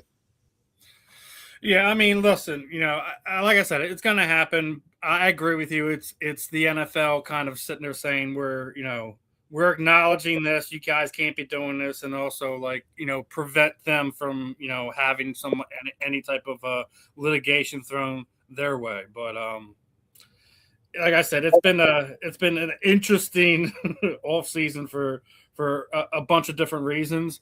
As I was talking about we were talking about the Eagles and Patriots joint practice, and there was a little bit of a scuffle going there, but I don't even think that was the bigger news because obviously Jalen and AJ I think had a absolute moment that was just, I think it was service for the fans. I don't we all know the AJ Brown situation by now. We've all talked about it. We've all discussed it. We've all broken it down. The fact that, they wait till the cameras are all around to sit down there and what looks like to, still have a bonding brotherly moment was just, I think, service for the fans. I think AJ's real problem with this is he hasn't actually addressed this. He's just, I'm moving on. We're doing this. We're doing that. I'll always have he's never really addressed what the actual issue was, why he wanted out. And I think that's why this thing still has oxygen. The fact that you wait till practice is over and everything, and all the cameras are there, and you're chucking it up with Jalen, who you more or less have been throwing under the bus for the last 2 years. But me personally, I've moved on. What I wish AJ the best, just not when it's against us. Other than that, he helped us win a Super Bowl. That's all I'm gonna leave there. Actually, I'm gonna switch gears here because our guest is here, gentlemen. So let's welcome in former NFL kicker, Mr. Nick Lowery is joining us today. Nick, how are we feeling today, my friend? I prefer to be introduced as Kansas City Chiefs' current Hall of Fame. Former NFL kicker sounds like I'm in a, dustbin somewhere. Well, I got two former NFL players here. They're not in dustbins, so you're not in a dustbin either. Marvin, Powell, are you kidding? Yeah, what's going on? How you doing? Good. How are you? Man, listen, it is a pleasure to have you on here. Growing up, I was a big Jet fan, as you can imagine. And was that your dad? My father, Marvin Powell Jr., played for the New York. Yeah, I think it was the number one pick. My first year at 78, when I almost made it, but I wasn't quite ready for prime time. So, but Marvin, I think, was our number one pick back in 78, right? He was the number 4 pick in the draft. He was the number 4 pick overall in 1977. And he played with the Jets until 1985. So yeah, wow. He was in New York for 9 years and spent his last 2 years in Tampa. But Nick, man, listen, growing up a Jet fan, obviously I'm aware of who you are, and you had a phenomenal career, and we're excited to have you. And I know I got a few questions for you here, and go for it. Yeah, and obviously we're here with our man Ben Troupe as well. Hey Ben. Man, how you doing, sir? Man, I mean, obviously when we knew you was coming on. I'm always telling Steven, I said, look, man, there are 3 guys on the team that are almost irreplaceable. That is your kicker, your punter, and your long snapper. Because if one of those guys get hurt, all hell about to break loose. It is officially broken loose. Because I say, look, people can run fast and hit hard. I say, but we got to get it through the mud running. It ain't but one person can do that. Because if the punter gets hurt, the kicker got to do it. And the kicker gets hurt, the punter got to do it. You don't want me to do it.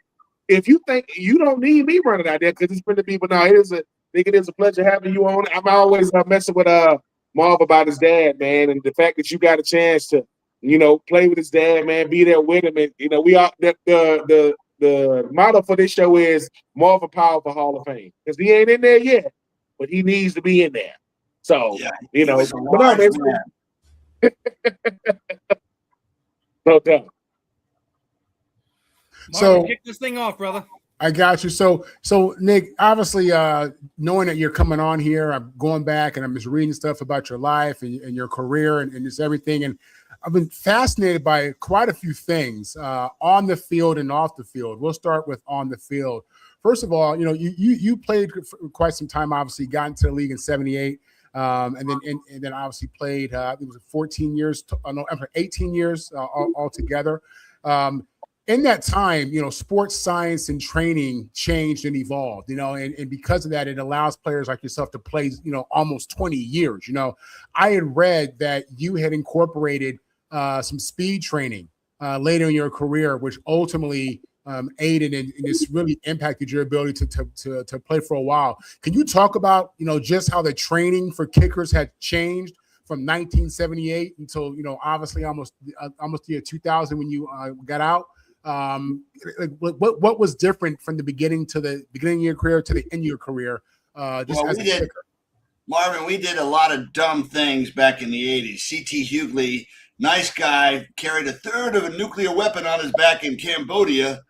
And so he just believed that I should do everything the same as the offensive lineman. So I'm deadlifting 425 pounds and I'm squatting 400 pounds and my back is paying for it today for that. It probably helped in certain ways, but when you're weightlifting and getting really heavy weight, but you're losing, if you lose also when you gain supposedly strength on a bench or whatever, but you're also losing suppleness and range of motion and balance. And so it did, I still had a long career, but today there's much more training opportunities and options that customized to what your needs are. I mean, let's face it, mine was a skill position, not like your dad, 310 pounds. And, look how agile today's offensive linemen are. For instance, that when they talk about rumbling, stumbling, my friend Chris Berman, right, on Monday Night Football, there's not a lot of rumbling and stumbling anymore with offensive linemen. For me, I shifted. I had the best mile-and-a-half team on the time on the team. I shifted away. I started to wear what were called power pants and stopped running so much distance, gained about 20 pounds, and power pants had weights in them. And then I would also run downhill sprints. And actually, from a standing start on a dirt track when I was 38, I ran a 10.28 and a 10.32, 100 yards, okay, but still not too bad for a 38-year-old. And those things do matter because kicking is not so much endurance, although you have to be able to kick maybe 100 kicks during a game on the sidelines and in the game. But it is a sprint. It is about explosion. But if you have explosiveness without balance, you're in trouble. So, training with a narrow set of goalposts, ballet, martial arts, everything that allowed me to maintain balance on one leg and extend, that's what any athlete needs. So I just shifted more and more towards those things that were customized to my position. And with that said, nowadays it's no big deal to see a kicker go out there and try to kick a 50-yard field goal. You know what I'm saying? That's just like the norm right now.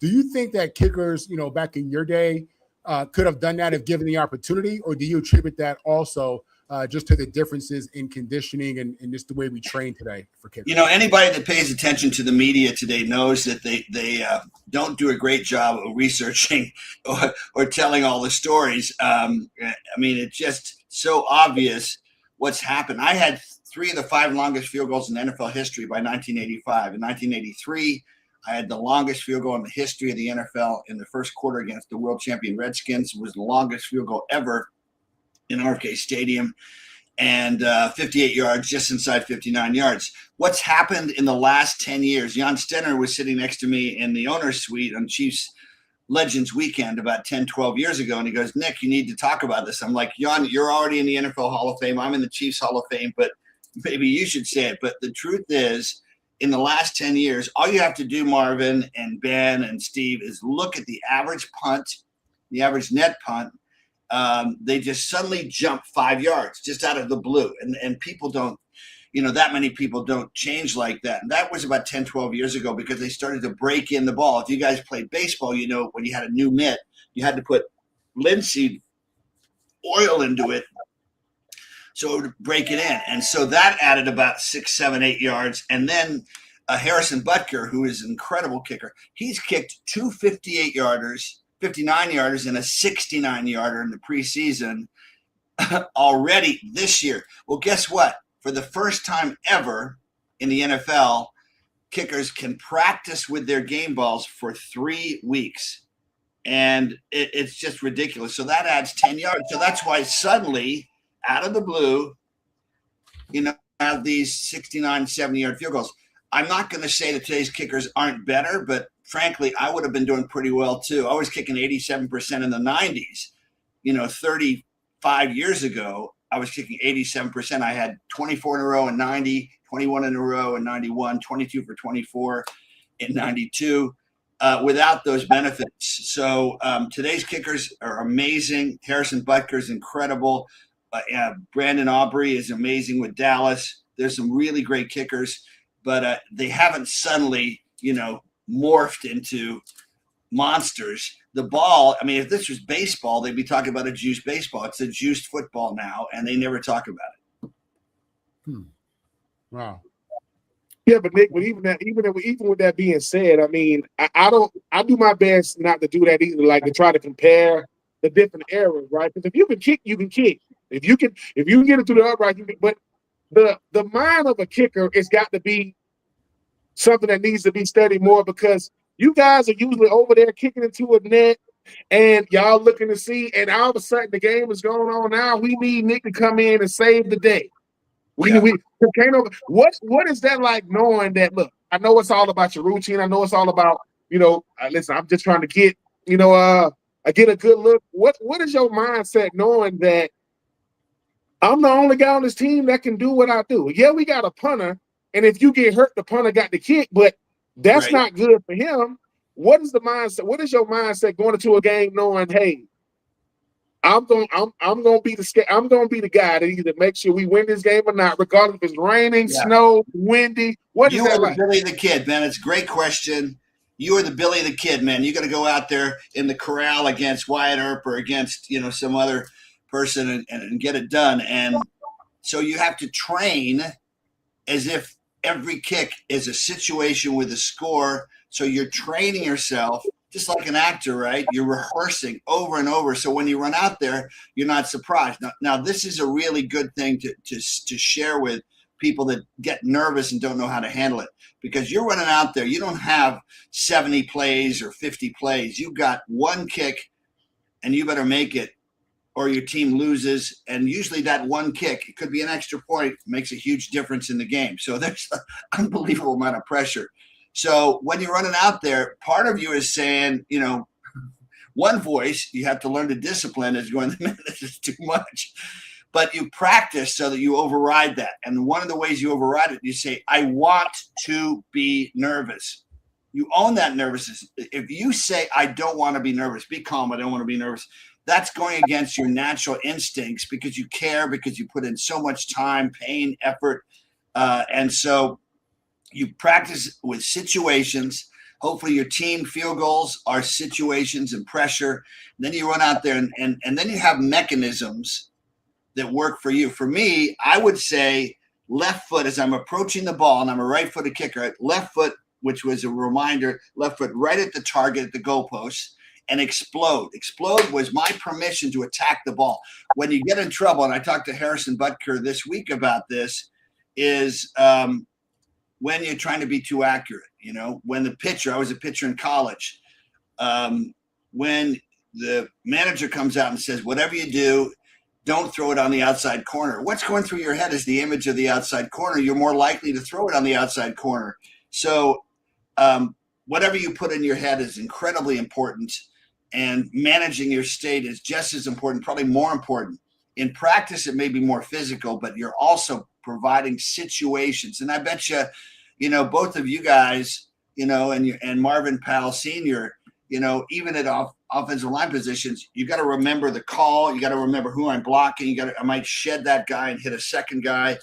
But you practice it so that in the big games, when, let's say, out of the blue, a safety comes in and you got to pick him up, you've practiced that so many times that you react without any hesitation. I'll never forget, just to make this more broad for players in general, you remember Priest Holmes, who scored about 70 touchdowns in 3 years for the Kansas City Chiefs with Dick Vermeil, right, in the early 2000s. I mean, amazing player, right? Incredibly good. And maybe one of the best offensive lines of all time, blocking for him. When he would go through the walkthrough on the Saturday before a game, everybody would leave. He would stay on the field, and he would walk through and visualize every single step of every single fundamental running play that he knew was likely to be called. And if you watch Priest Holmes, what really signaled him out was no hesitation, none. It was boom, boom, boom, boom, boom. And you're telling me your offensive lineman creates that hole for a fraction of a second, and he can bust right through it because he's got no hesitation, because he's prepared that way. Same thing with the kicker. You prepared so much that you're no longer thinking. It's the self-consciousness that gets in the way. The big muscle groups get in the way, and you lose that subtlety as a kicker, man, and you just have to attack the ball. That's why I said explode, because that was about attacking the ball, because God's given us this amazing brain that if we turn it loose, we already know how to kick, we know how to block, we know how to run, we know how to swing, all those natural motions. It's when we get self-conscious that we slow down that little bit and lose our power. Nick, this is my last one because I gotta ask this. Nick, would you say that kickers are the greatest doubt annihilators in sports? Because it's only one of y'all. Because doubt, we all have it.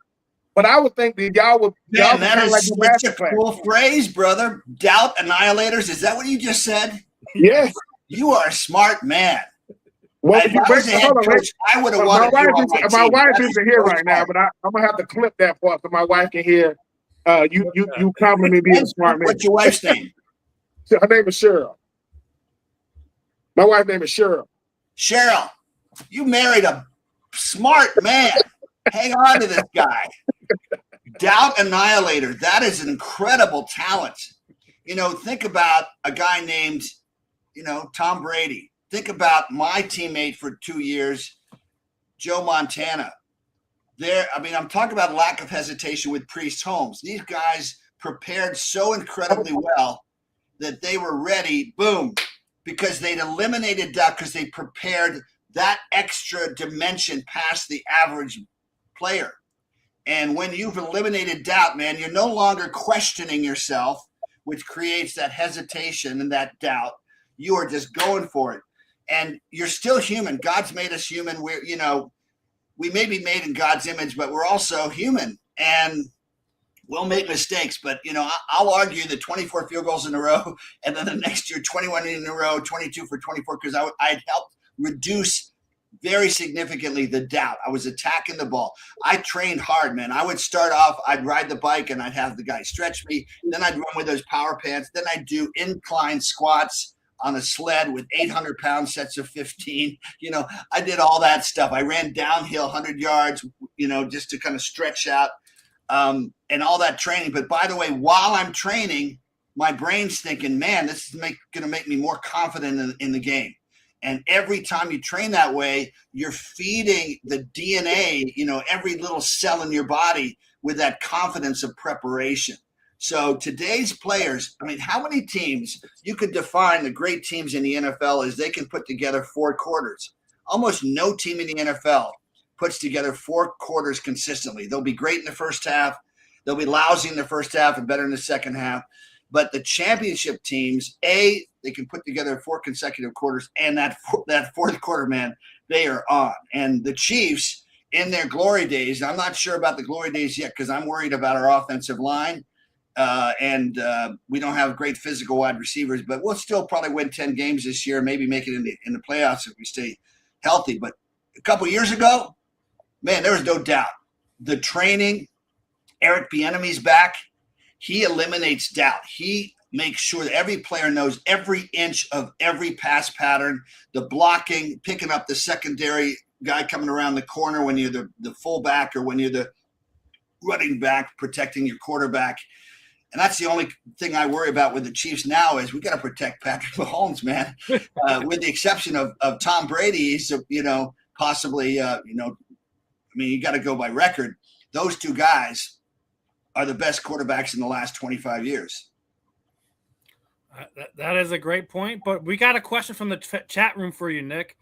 Anthony basically asking, for you as a kicker yourself, why do you think special team gets overlooked in general? Because he feels like the kicker and punter become an afterthought when drafting. Well, they're more drafting now of kickers and punters now. It's still not a lot. But I will tell you, since I've got 2 brilliant people besides you, Steve, asking great questions, I will define a great coach very quickly as not a great coach if he doesn't appreciate special teams, because every single special team is an exchange of field position or points, every single one. And there are more things that can go wrong because it's a wide open field when you're running down on a punt, which I did for one game against the Raiders when Brian Barker, a punter, had a separated shoulder. Man, that's a wide open field. There are lots of injuries. There are lots of missed blocks, wide open, spread out, not just right starting in there between the tackles.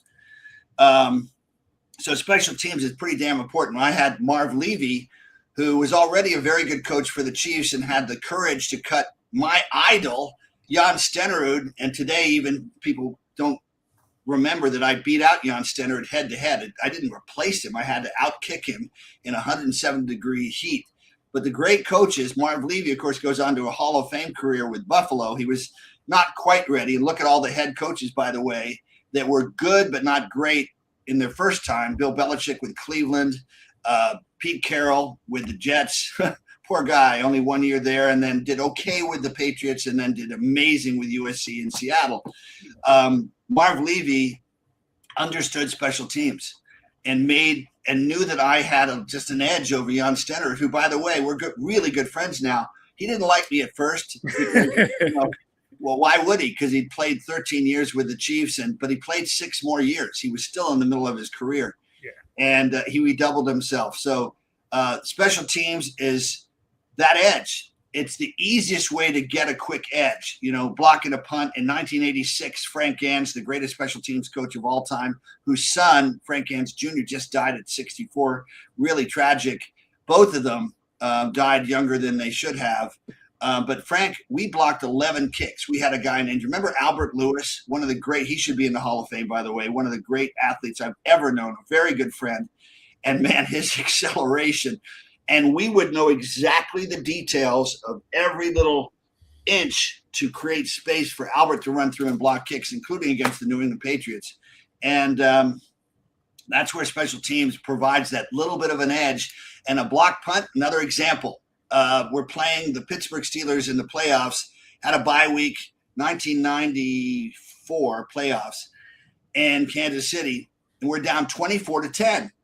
Now, we do have Joe Montana, we do have Marcus Allen, we do have Derek Thomas, Neil Smith, and Nick Lowery, but it's not looking good. It's late it's in the beginning of the fourth quarter. We block a punt, and suddenly we're in field position, and we score. Now it's 24-17. And then we score a touchdown with, a minute left, tie it up. And then I'm lucky enough to be in a position, thanks to Joe Montana, Marcus Allen, and J.J. Burden, and Keith Cash, and all the other great players on our team to kick the game-winning field goal. But it started with a block punt.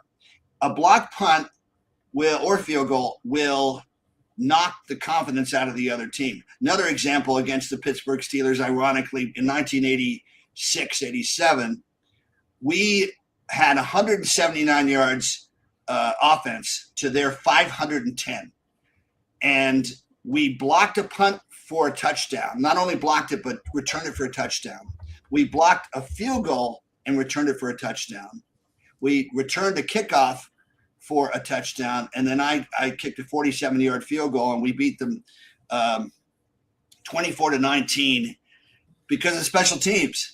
That's how important special teams can be. And by the way, have you ever heard of that all happening in one game? We had to win that game to make the playoffs. So special teams, long-winded answer, pretty damn important. If you pay attention to it, it shows whether you've got a head coach that's, frankly, a good head coach.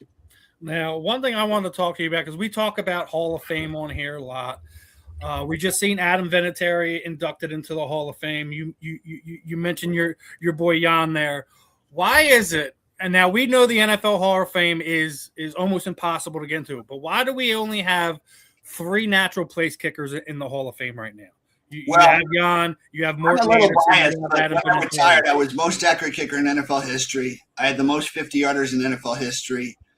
I had the most games with 2 50-yarders in NFL history. I had the highest PAT percentage, 562 or 568 in NFL history.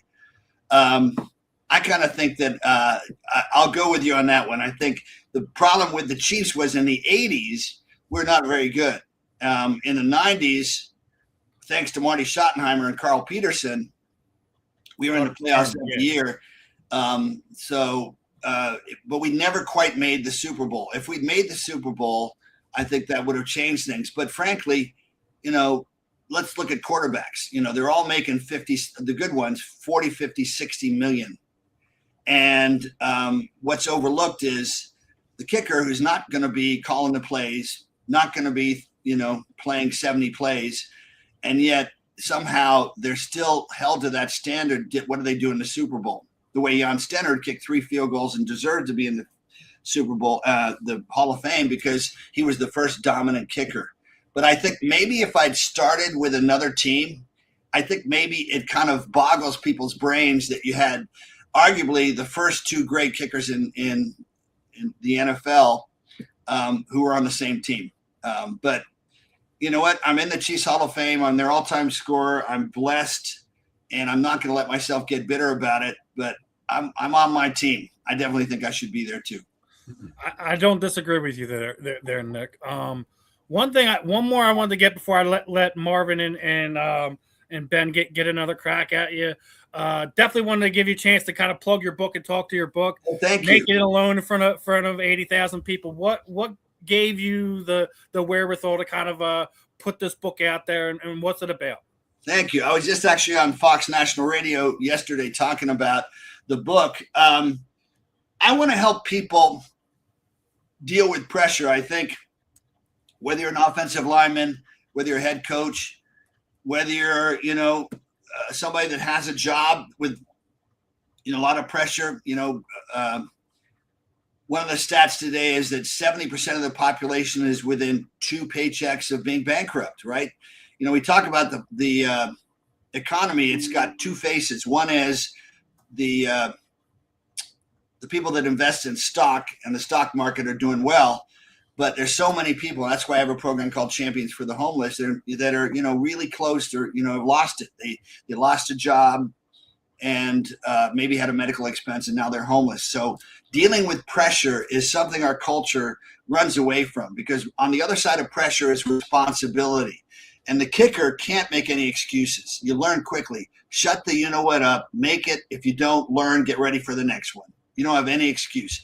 At other positions, it's harder to see, but as a kicker, it either goes through or it doesn't. And they can't say, well, it hit the upright. It still didn't go through. So I want to help people deal with that very difficult internal conversation, which is the most important conversation of all, with ourselves and with God. What's my purpose? What's my talent? How can I use my unique talents, whether I'm Ben Troupe or whether I'm Marvin Powell Jr. or Steve? How do I pronounce your last name? Is it Rychel? Rychel, like rye bread, shellfish. We all have pressure. Please, all of us have pressure in life. We all had adversity. God gave us adversity to teach us how to be better, to be closer to what our purpose is. And our purpose always is a higher purpose when we're connecting to helping other people as well on that journey we all go through. And when we realize that, we realize we're all connected. White, black, red. I do a lot of work with American Indians, natives, Asians, wherever, Hispanics. We're all the same, man. Give me a break. And also the other side of the story is success is pretty darn empty when you're on the mountaintop alone. When I kicked the game-winning field goal with Steve Largent holding, and there's a great story if you want, I'll tell you about that Pro Bowl back in 1982, because I'm an old dude. But I remember in the locker room afterwards, there were 17 Hall of Famers in that locker room, 17 future Hall of Famers. And and I get emotional every time I tell this story, as soon as they started to leave the locker room, I'm like, what now? Who am I going to have dinner with? I got my buddy Bob Grupp, who was a Pro Bowl punter for a year and great guy, but not my mom and dad, not my friends, et cetera. And I resolved then, this feels empty. If I make the Pro Bowl again, I'm inviting my friends. I'm including my family, my friends. And I kicked 2 more game-winning field goals in the Pro Bowl in the 90s. And I got to share it with, implacable enemies from the Buffalo Bills and San Diego Chargers and the Pittsburgh Steelers, all those guys. But most importantly, I had my mom and dad in the front row watching. I had dinner with them the night after the game. I had breakfast with them the day after the game. And I have pictures. Here's one of them with my mom and dad in Hawaii. And my mom never smiled. She was a very proper British lady. You can see that big smile. Those are the memories that make life worth living, right? That we had success, but we shared that success and that energy. And when we make our goals in life, and that's what the book's about, make sure your goals include, I'm going to share this with as many people as I can, because that is the juice of life that always keeps on giving. All right, let's go. Ben here. I know he's got to get going. He's up against it. He's got some personal stuff going on. So go ahead, Ben. You're on mute, brother. You're on mute. Ben, you're on mute. Ben, you're on mute. Ben. We want to hear your voice. Ben, you're on mute. Oh, I thought I had pushed thing. My fault. And I like said, it ain't appreciate it. It ain't every day, nigga, I get to sit down with the son of a future Hall of Famer and a future Hall of Famer. You already got Kansas City. What is that gonna be like for you though? Because I done read up on you. I mean, your dad in World War II, what your mom had to do.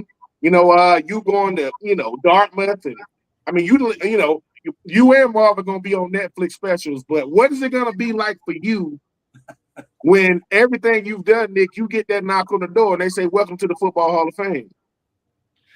Gratitude, man. I mean, the most important thing actually, if you Google, guys, Nick Lowery Companion app, my company, Blue Cloud X, has developed a mental health app and, keeping us to manage all the challenges in life, especially as we get older too, by the way, is mental health. And gratitude is the most predictable way of staying in a good place, is to focus not just on all the SHIT that happens to us, the injuries. I got 5 joint replacements, guys, both shoulders from the stupid behind the neck weightlifting we did, and the hip replacement, the knee, and the ankle.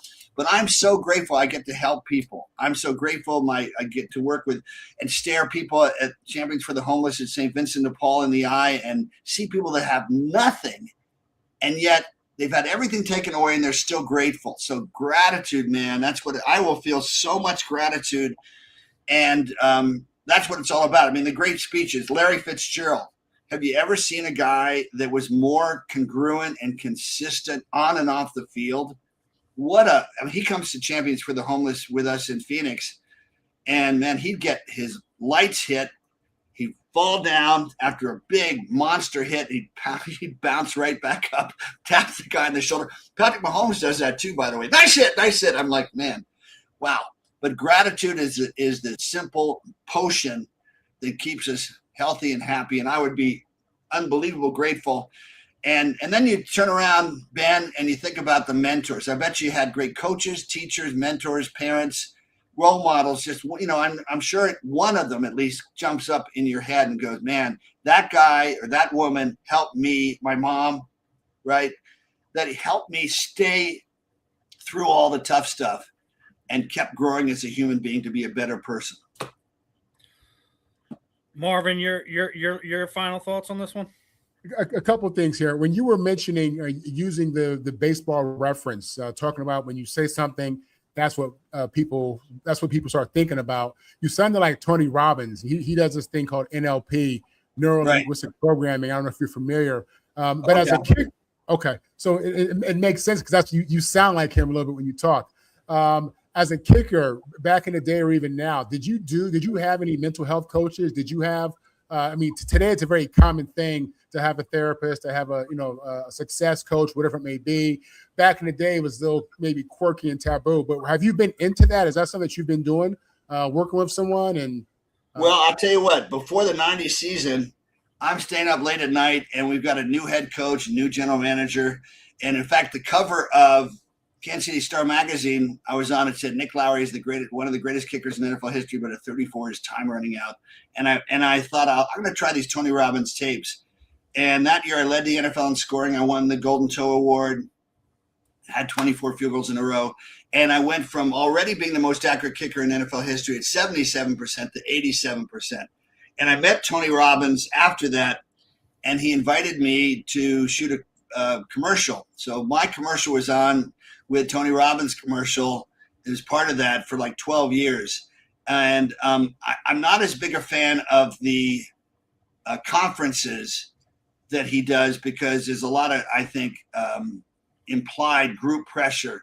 But doing the tapes and the books, his books are unbelievable. And in the end, we have to do our own work. We can't just change because other people, as much as we like them, are putting, their own pressure and implied judgment on us. We have to do the work ourselves. And once again, so that internal narrative that we alone can manage is productive and focused on things that we can control. By the way, the only thing we can control is us, how we look at our challenges, how we make better choices, how we deal with adversity, how we deal with failure. I mean, the hardest thing as a kicker, Marvin, and Steve, is, coming back from a missed field goal. It's the worst, most public, failure. And in my book, it's all about, being told 11 times I wasn't good enough. But at the end of 2 years of being told I wasn't good enough, I was ready to beat out Jan Stenerud every day. And by the way, who was charting us? Clark Hunt, who's the current owner of the Chiefs, the son of Lamar Hunt. And he was the one that told his dad charting us every day. Get off time, made, missed, whatever. Nick Lowery's going to beat out Jan Stenerud. So anyway, the work is worth it, but it's not going to be easy. Additionally, this is off football, but Ben had referenced your mom, and you had mentioned how she was British. I had read that she had a huge responsibility in helping identify people who had lost their lives in the Jewish Holocaust. Yeah. Can you speak on that a little bit and give our listeners a chance? Thank you for bringing that up, man. Yeah. Woo. You know, when we think about the influence of our parents, it's not just verbal, you know.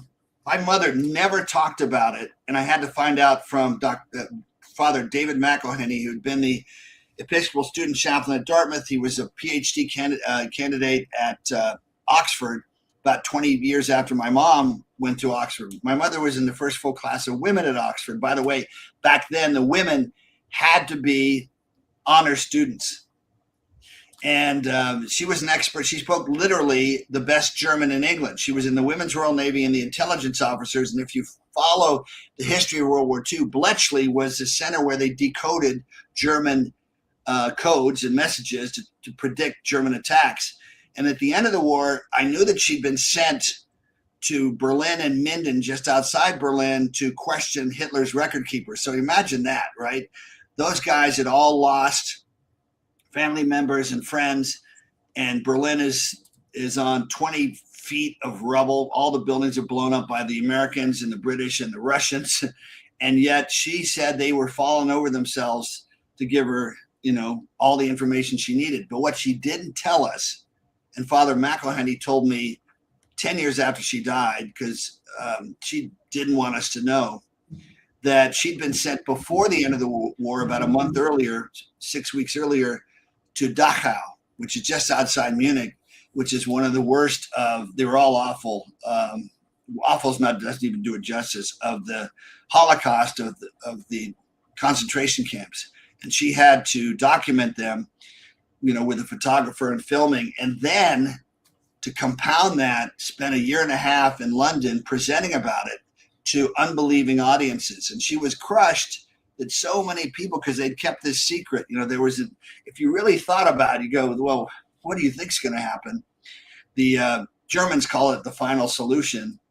But she just didn't want to share that incredible dark energy of the worst things that mankind has ever done. And mankind's done a lot of bad things, and, you know, witness what we did with the American Indians here and with slavery, etc. But she kept that secret. And I think that was what Tom Brokaw talked about in his book, The Greatest Generation. When you fought that hard, my dad was a reconnaissance pilot for General Patton, flying over Germany the last 6 months of the war at 3,000 feet in an unarmored Piper Cub.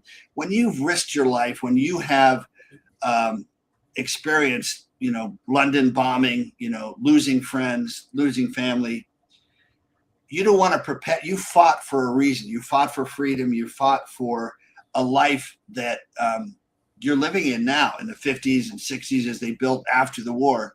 And you don't bring that dark energy. And so mom didn't. My dad didn't. They never shared it with us. And, you know, it's hard not to get emotional. Think about the level of love your parents have to protect you from that stuff. You know, they want you to have a life better than they had. And she was a great woman, as my dad was. So I was lucky. I'll tell you what, as somebody who absolutely believes that gratitude is one of probably the greatest pillar of leadership, you express a lot of it, man. So it's obvious to me that you live a life of gratitude, Nick. I can just tell by your tone, your energy. It's, you know, it's very genuine. And this is my first time, obviously, ever interacting with you, and I feel that. Last question here. You had referenced Steve Largent holding. Let me ask you, of all the times that you've ever missed a kick, right? And you haven't missed that many, right? How many, and you don't ever hear about this, kickers, you know, you should take accountability. So, you know, but how many times really is it the holder that messed up and you don't want to call them out? Is that a common thing, Nick? Be honest. I will answer that, which is almost never, once in a great while. but it just doesn't help. I mean, in the book, in the movie, Any Given Sunday, no, not Pet. That's right, Ace Ventura, Pet Detective with Jim Carrey. He's pointing at the whole. He's, that kicker is like living his life in bitterness because it laces out, but it just almost never. I'll just say almost never, and it's just not worth it to even focus on that because that's out of your control. What's in your control is that you're lucky enough to have a holder that likes to practice it. And then you have those game situations where, they're under pressure too. Talk about unappreciated. The holders only notice when they screw up. But in the end, learning to own your stuff as a kicker is a great lesson for life. Right. And I look at it that office we create, Marvin and Steve, between where the ball's going to be kicked and where we approach, that's our office, man. If we learn to control that area, say 4 yards by 3 yards, that's our office and that's our sacred sanctuary. And in life, if we don't let people knock us off that sense of purpose and direction and deep core values, life is going to be good. And the goalposts are the higher purpose. You do your daily discipline and you attack the ball, and then it's going to hopefully make it most of the time. Once in a while it won't, but trust it. And for the great majority, it's going through, and hopefully it's going through something that really matters. It's something that helps other people too. Got two from the chat, and then we'll wrap it up and let you go, Nick. Anthony did ask as we were going over the Hall of Fame stuff. Who are your top 3 kickers in the NFL right now that you would trust to make a kick when it matters the most? I wish I followed it so I knew and could really fairly say, but Harrison Butker is amazing, and Brandon Aubrey is really good. The Detroit kicker is really good. I can't think of his name right now. But there are probably about 5 or 6 guys that are really, really good. And the hard part of being a kicker is that the biggest kicks are in the playoffs, and the playoffs are always in the coldest, worst weather. A statistical group analyzed my career and said I was the most accurate kicker, not only with regular field goals, but in bad conditions. That is when it's freezing cold or less. And I'm really proud of that. So anyway, life is good. I'd say those guys, Harrison has got an amazing combination. If you look at all the game-winning field goals that put us in the Super Bowl or won the Super Bowl, Vinatieri, of course, was the first one to do that. And he certainly deserves to be in here. What a great guy, too. By the way, he was a pretty darn good athlete. I mean, I was not a good tackler in the open field, but I was okay at working some guys to the sidelines. One time, Eric Bieniemy, I mentioned earlier, our offensive coordinator, who was leading the returner up for the San Diego Chargers, and Eric was built, man. And I had to try to get him out of the way so we could tackle the returner. And I'm running towards the sidelines, and I realized with my flimsy shoulder pads and my single bar, I still had to hit him. So I hit him, and he just launched me about 5 yards in the air on the sidelines, and boom, and I cracked a rib, and air went out of my lungs. And Marty, who did not like to show a lot of affection for his teammates, for his players, but he ran over and he was worried. And I said, Marty cares, man. I knew it. But anyway, life is good. It's a amazing position, and it teaches you a lot of the key lessons. And then hopefully you apply those in life afterwards, with hard work and focus and something that matters. And the last one, obviously, you were just talking about the stuff with your mom and all. And one of our avid listeners, Eddie, wanted to say that, more or less, just, thank your mom and things like that. Obviously, he Eddie, thank you. Yeah, let me just share something with you. So I'm one of the senior ambassadors for Project Max. If you look up projectmax.club, we have a bunch of NBA players. We have some world judo champions, and I've been recruiting. We have a number of NFL players that are dedicated through sport to end racism. We're working with historically black colleges. We're beginning to do that now. and anti-Semitism, hate, and intolerance, because sport can help us transcend politics and get to the real stuff, the core values. Look at what the World Cup just did for all these people in Europe that were fed this BS about America. And then they came here, they're like, America's a pretty darn good place. I mean, every country has its stuff to deal with, but when they compared, their experience in America to what they thought it was, they loved it. And sport has the magic to do that, bring people together, which is what we need. You're absolutely right, because that's all I heard, Nick, after the World Cup had finished. It's just every fan from another country, they were just like, I was just blown away on how great the experience was, how great the people were, the food was awesome. They were just glowing about how great America was. As being, an American citizen for, my entire life, I love hearing stuff like that when people come to our country and enjoy, the culture inside of something that's a deep part of their culture. So I think overall, the FIFA World Cup was an overall success, at least, for us here in America. And, hopefully we can have more experiences sharing each other's cultures in that way. Thank you. Well, I'll tell you what, just check out projectmax.club. I was just in Washington, D.C. with Eddie Curry. He's a nice little 7'1", 340-pound former center with the Heat when they won the NBA championship. And guys like that are dedicated. We just did an event with Byron Scott in Miami with African Americans and Jews just coming together. And a lot of people want to do that work. Say we are all human beings. We're all flawed, but we also can do incredible things, and even more incredible when we come together like this. Yeah, it definitely is, my friend. I know we're a little bit over our general time, Nick. What I typically do here at the end is kind of throw the proverbial microphone over to you, man. Anyone you would like to thank, shoot out your social media sites, any other charities that you work when you want to plug, the time is yours, my friend. ProjectMax.club, then go to, please, to Nick Lowery Companion app. It's free, and you can download it, and it's got 5 questions.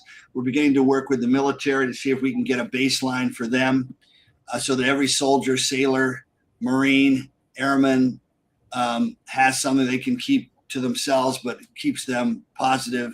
And then championsforthehomeless.org. We've done that for 20 years, 77 events, and we put a human face on the homeless in Phoenix in a way that most major cities haven't. And I'm very proud of that. And a lot of people that were retired have told me, on Thanksgiving, Christmas, and Easter, and in the summer, we just did one a couple of weeks ago. We called it Christmas in August. Gave away thousands of pairs of underwear and socks and shoes, chiropractors, haircuts, flowers, food, incredible music. But it's just to say, you matter. We see you. You do matter. Life is worth living. We love you. And that's the good stuff. So that's championsforthehomeless.org. And then Nick Lowery Companion app, and life is good. Thanks for asking. Oh, it's definitely our pleasure, Nick. We love the interview. Love hearing the insights of your stuff, man. Always have an open door. You ever want to hop on, talk about whatever? Just want to talk about football, want to talk about life? Just let us know. We'll put away some time for you so you can have your voice, my friend. Thanks, Marvin, and please tell Ben thanks too. Yeah, I'll let him know. He had, wifey's car got a flat. He had to go take care of that. So boy, that's life for you. And so Hey, let Nick. him go do his thing. Nick, appreciate your time, my friend. Marvin, tell your dad hi. Unfortunately, Tell him I got 3 words: Hall of Fame. Hey, I appreciate that. Unfortunately, my father had passed away. Passed away at the age of 67, about 3 years ago now. I'm sorry. No, absolutely, man. Nick, I'm gonna get your information from Steve so that I'll shoot you his email, not a problem. Okay. I'll be at same on my weekend. Nick, if you want Marvin or Ben's email, so you guys can connect it outside of this and work together. I'd love to make sure you guys are connected. Awesome. Thanks for having me on. Not a problem, Nick. Have a great one, my friend. All right, everyone. That was the one, the only hopefully another future Hall of Famer on this program, Nick Lowery. I think he only missed 6 extra points in his career. 6. So listen, as much as we pump your dad up, Marvin, Nick is another one of these guys that he should get in there. As I mentioned, there's only three place kickers in the NFL Hall of Fame. Nick should be one of them, in my opinion. I know obviously we're going to look biased here just having him on the program, but there needs to be more kickers. Nick's one of those guys. I think Gary Anderson, the kicker from San Diego, was it John Carney? I think he's another one that probably should be in the Hall of Fame. But like I said, that's, as we were talking about at the beginning of it, he's one of those guys that should be on that list of people who should already be there. So again, another great interview, great insight from Nick. I'm glad I reached out and had him on there. As always, the chat room was good today, and we had a couple different guys commenting in there, talking about the stuff that Nick's involved with. Eddie enjoyed the interview, appreciated Eddie. Another fun one in the book. Obviously, Ben had some personal stuff to take care of, but another fun one, my friends. Obviously we're 21 minutes over where we normally are, but when you have a guy like Nick on, and you got the chats going crazy. Me, Ben, and Marvin are all trying to get all our questions. I still had a few more wanted to get to, but the time was well over where we were. I wanted to make sure I got to the chat, make sure Marvin was good and everything like that. What are your thoughts, man? You think a guy like Nick should be in the Hall of Fame? I know we might look biased in this situation, but there's only 3 place kickers in the Hall of Fame. Let me say this to you. When I was doing the research and just preparing for the interview, I was blown away at his accomplishments. And for those of you who may remember him but don't really know, he listed it off. He told you when he retired where he stood in regards to NFL records. He absolutely has a legitimate case for the Hall of Fame. I understand that he retired some 25 years ago, not a little bit longer, but there have been other kickers since, but not many. And he has a legitimate case for the Hall of Fame. He's somebody who, if he gets into the Hall of Fame, knowing what I know about where he stands or where he stood when he retired, I mean, it would make sense. It does. It does. And there are a lot of guys like that, you know what I'm saying, who are kind of right there. He's a 2-time All-Pro. He's a 3-time a 3-time Pro Bowler. Yeah. On top of the stats that he had already put out for you, man. Like, let's stop making these guys wait till they can't share the pleasures of the accomplishment they had with their family, with their teammates, etc. Like, we shouldn't be having these guys wait. And we talked about it earlier. There shouldn't be a Hall of Fame induction where you only have 3 or 5 guys getting in, regardless if it's the NFL, the NBA, the MLB, whatever. Like, we should be celebrating these guys like a lot of these guys. They're in Ring of Honors and one teams or multiple different teams. So it's one of these things where, we shouldn't be having these conversations anymore. It should just be something that gets done. Hopefully, Nick is a guy that'll get in before too long. But, being the fact that we only have 3 in there now he's got a tough road to climb. But like I said, he's missed only 6 extra points his entire career. Unbelievable. Great stuff. Great episode. Wrap this one up. I'm Steve. That's Marvin. Make sure you hit that QR code. Show some love on the YouTube channel. Like, share, subscribe. Other than that, we will see you guys next week, my friends. Peace on out.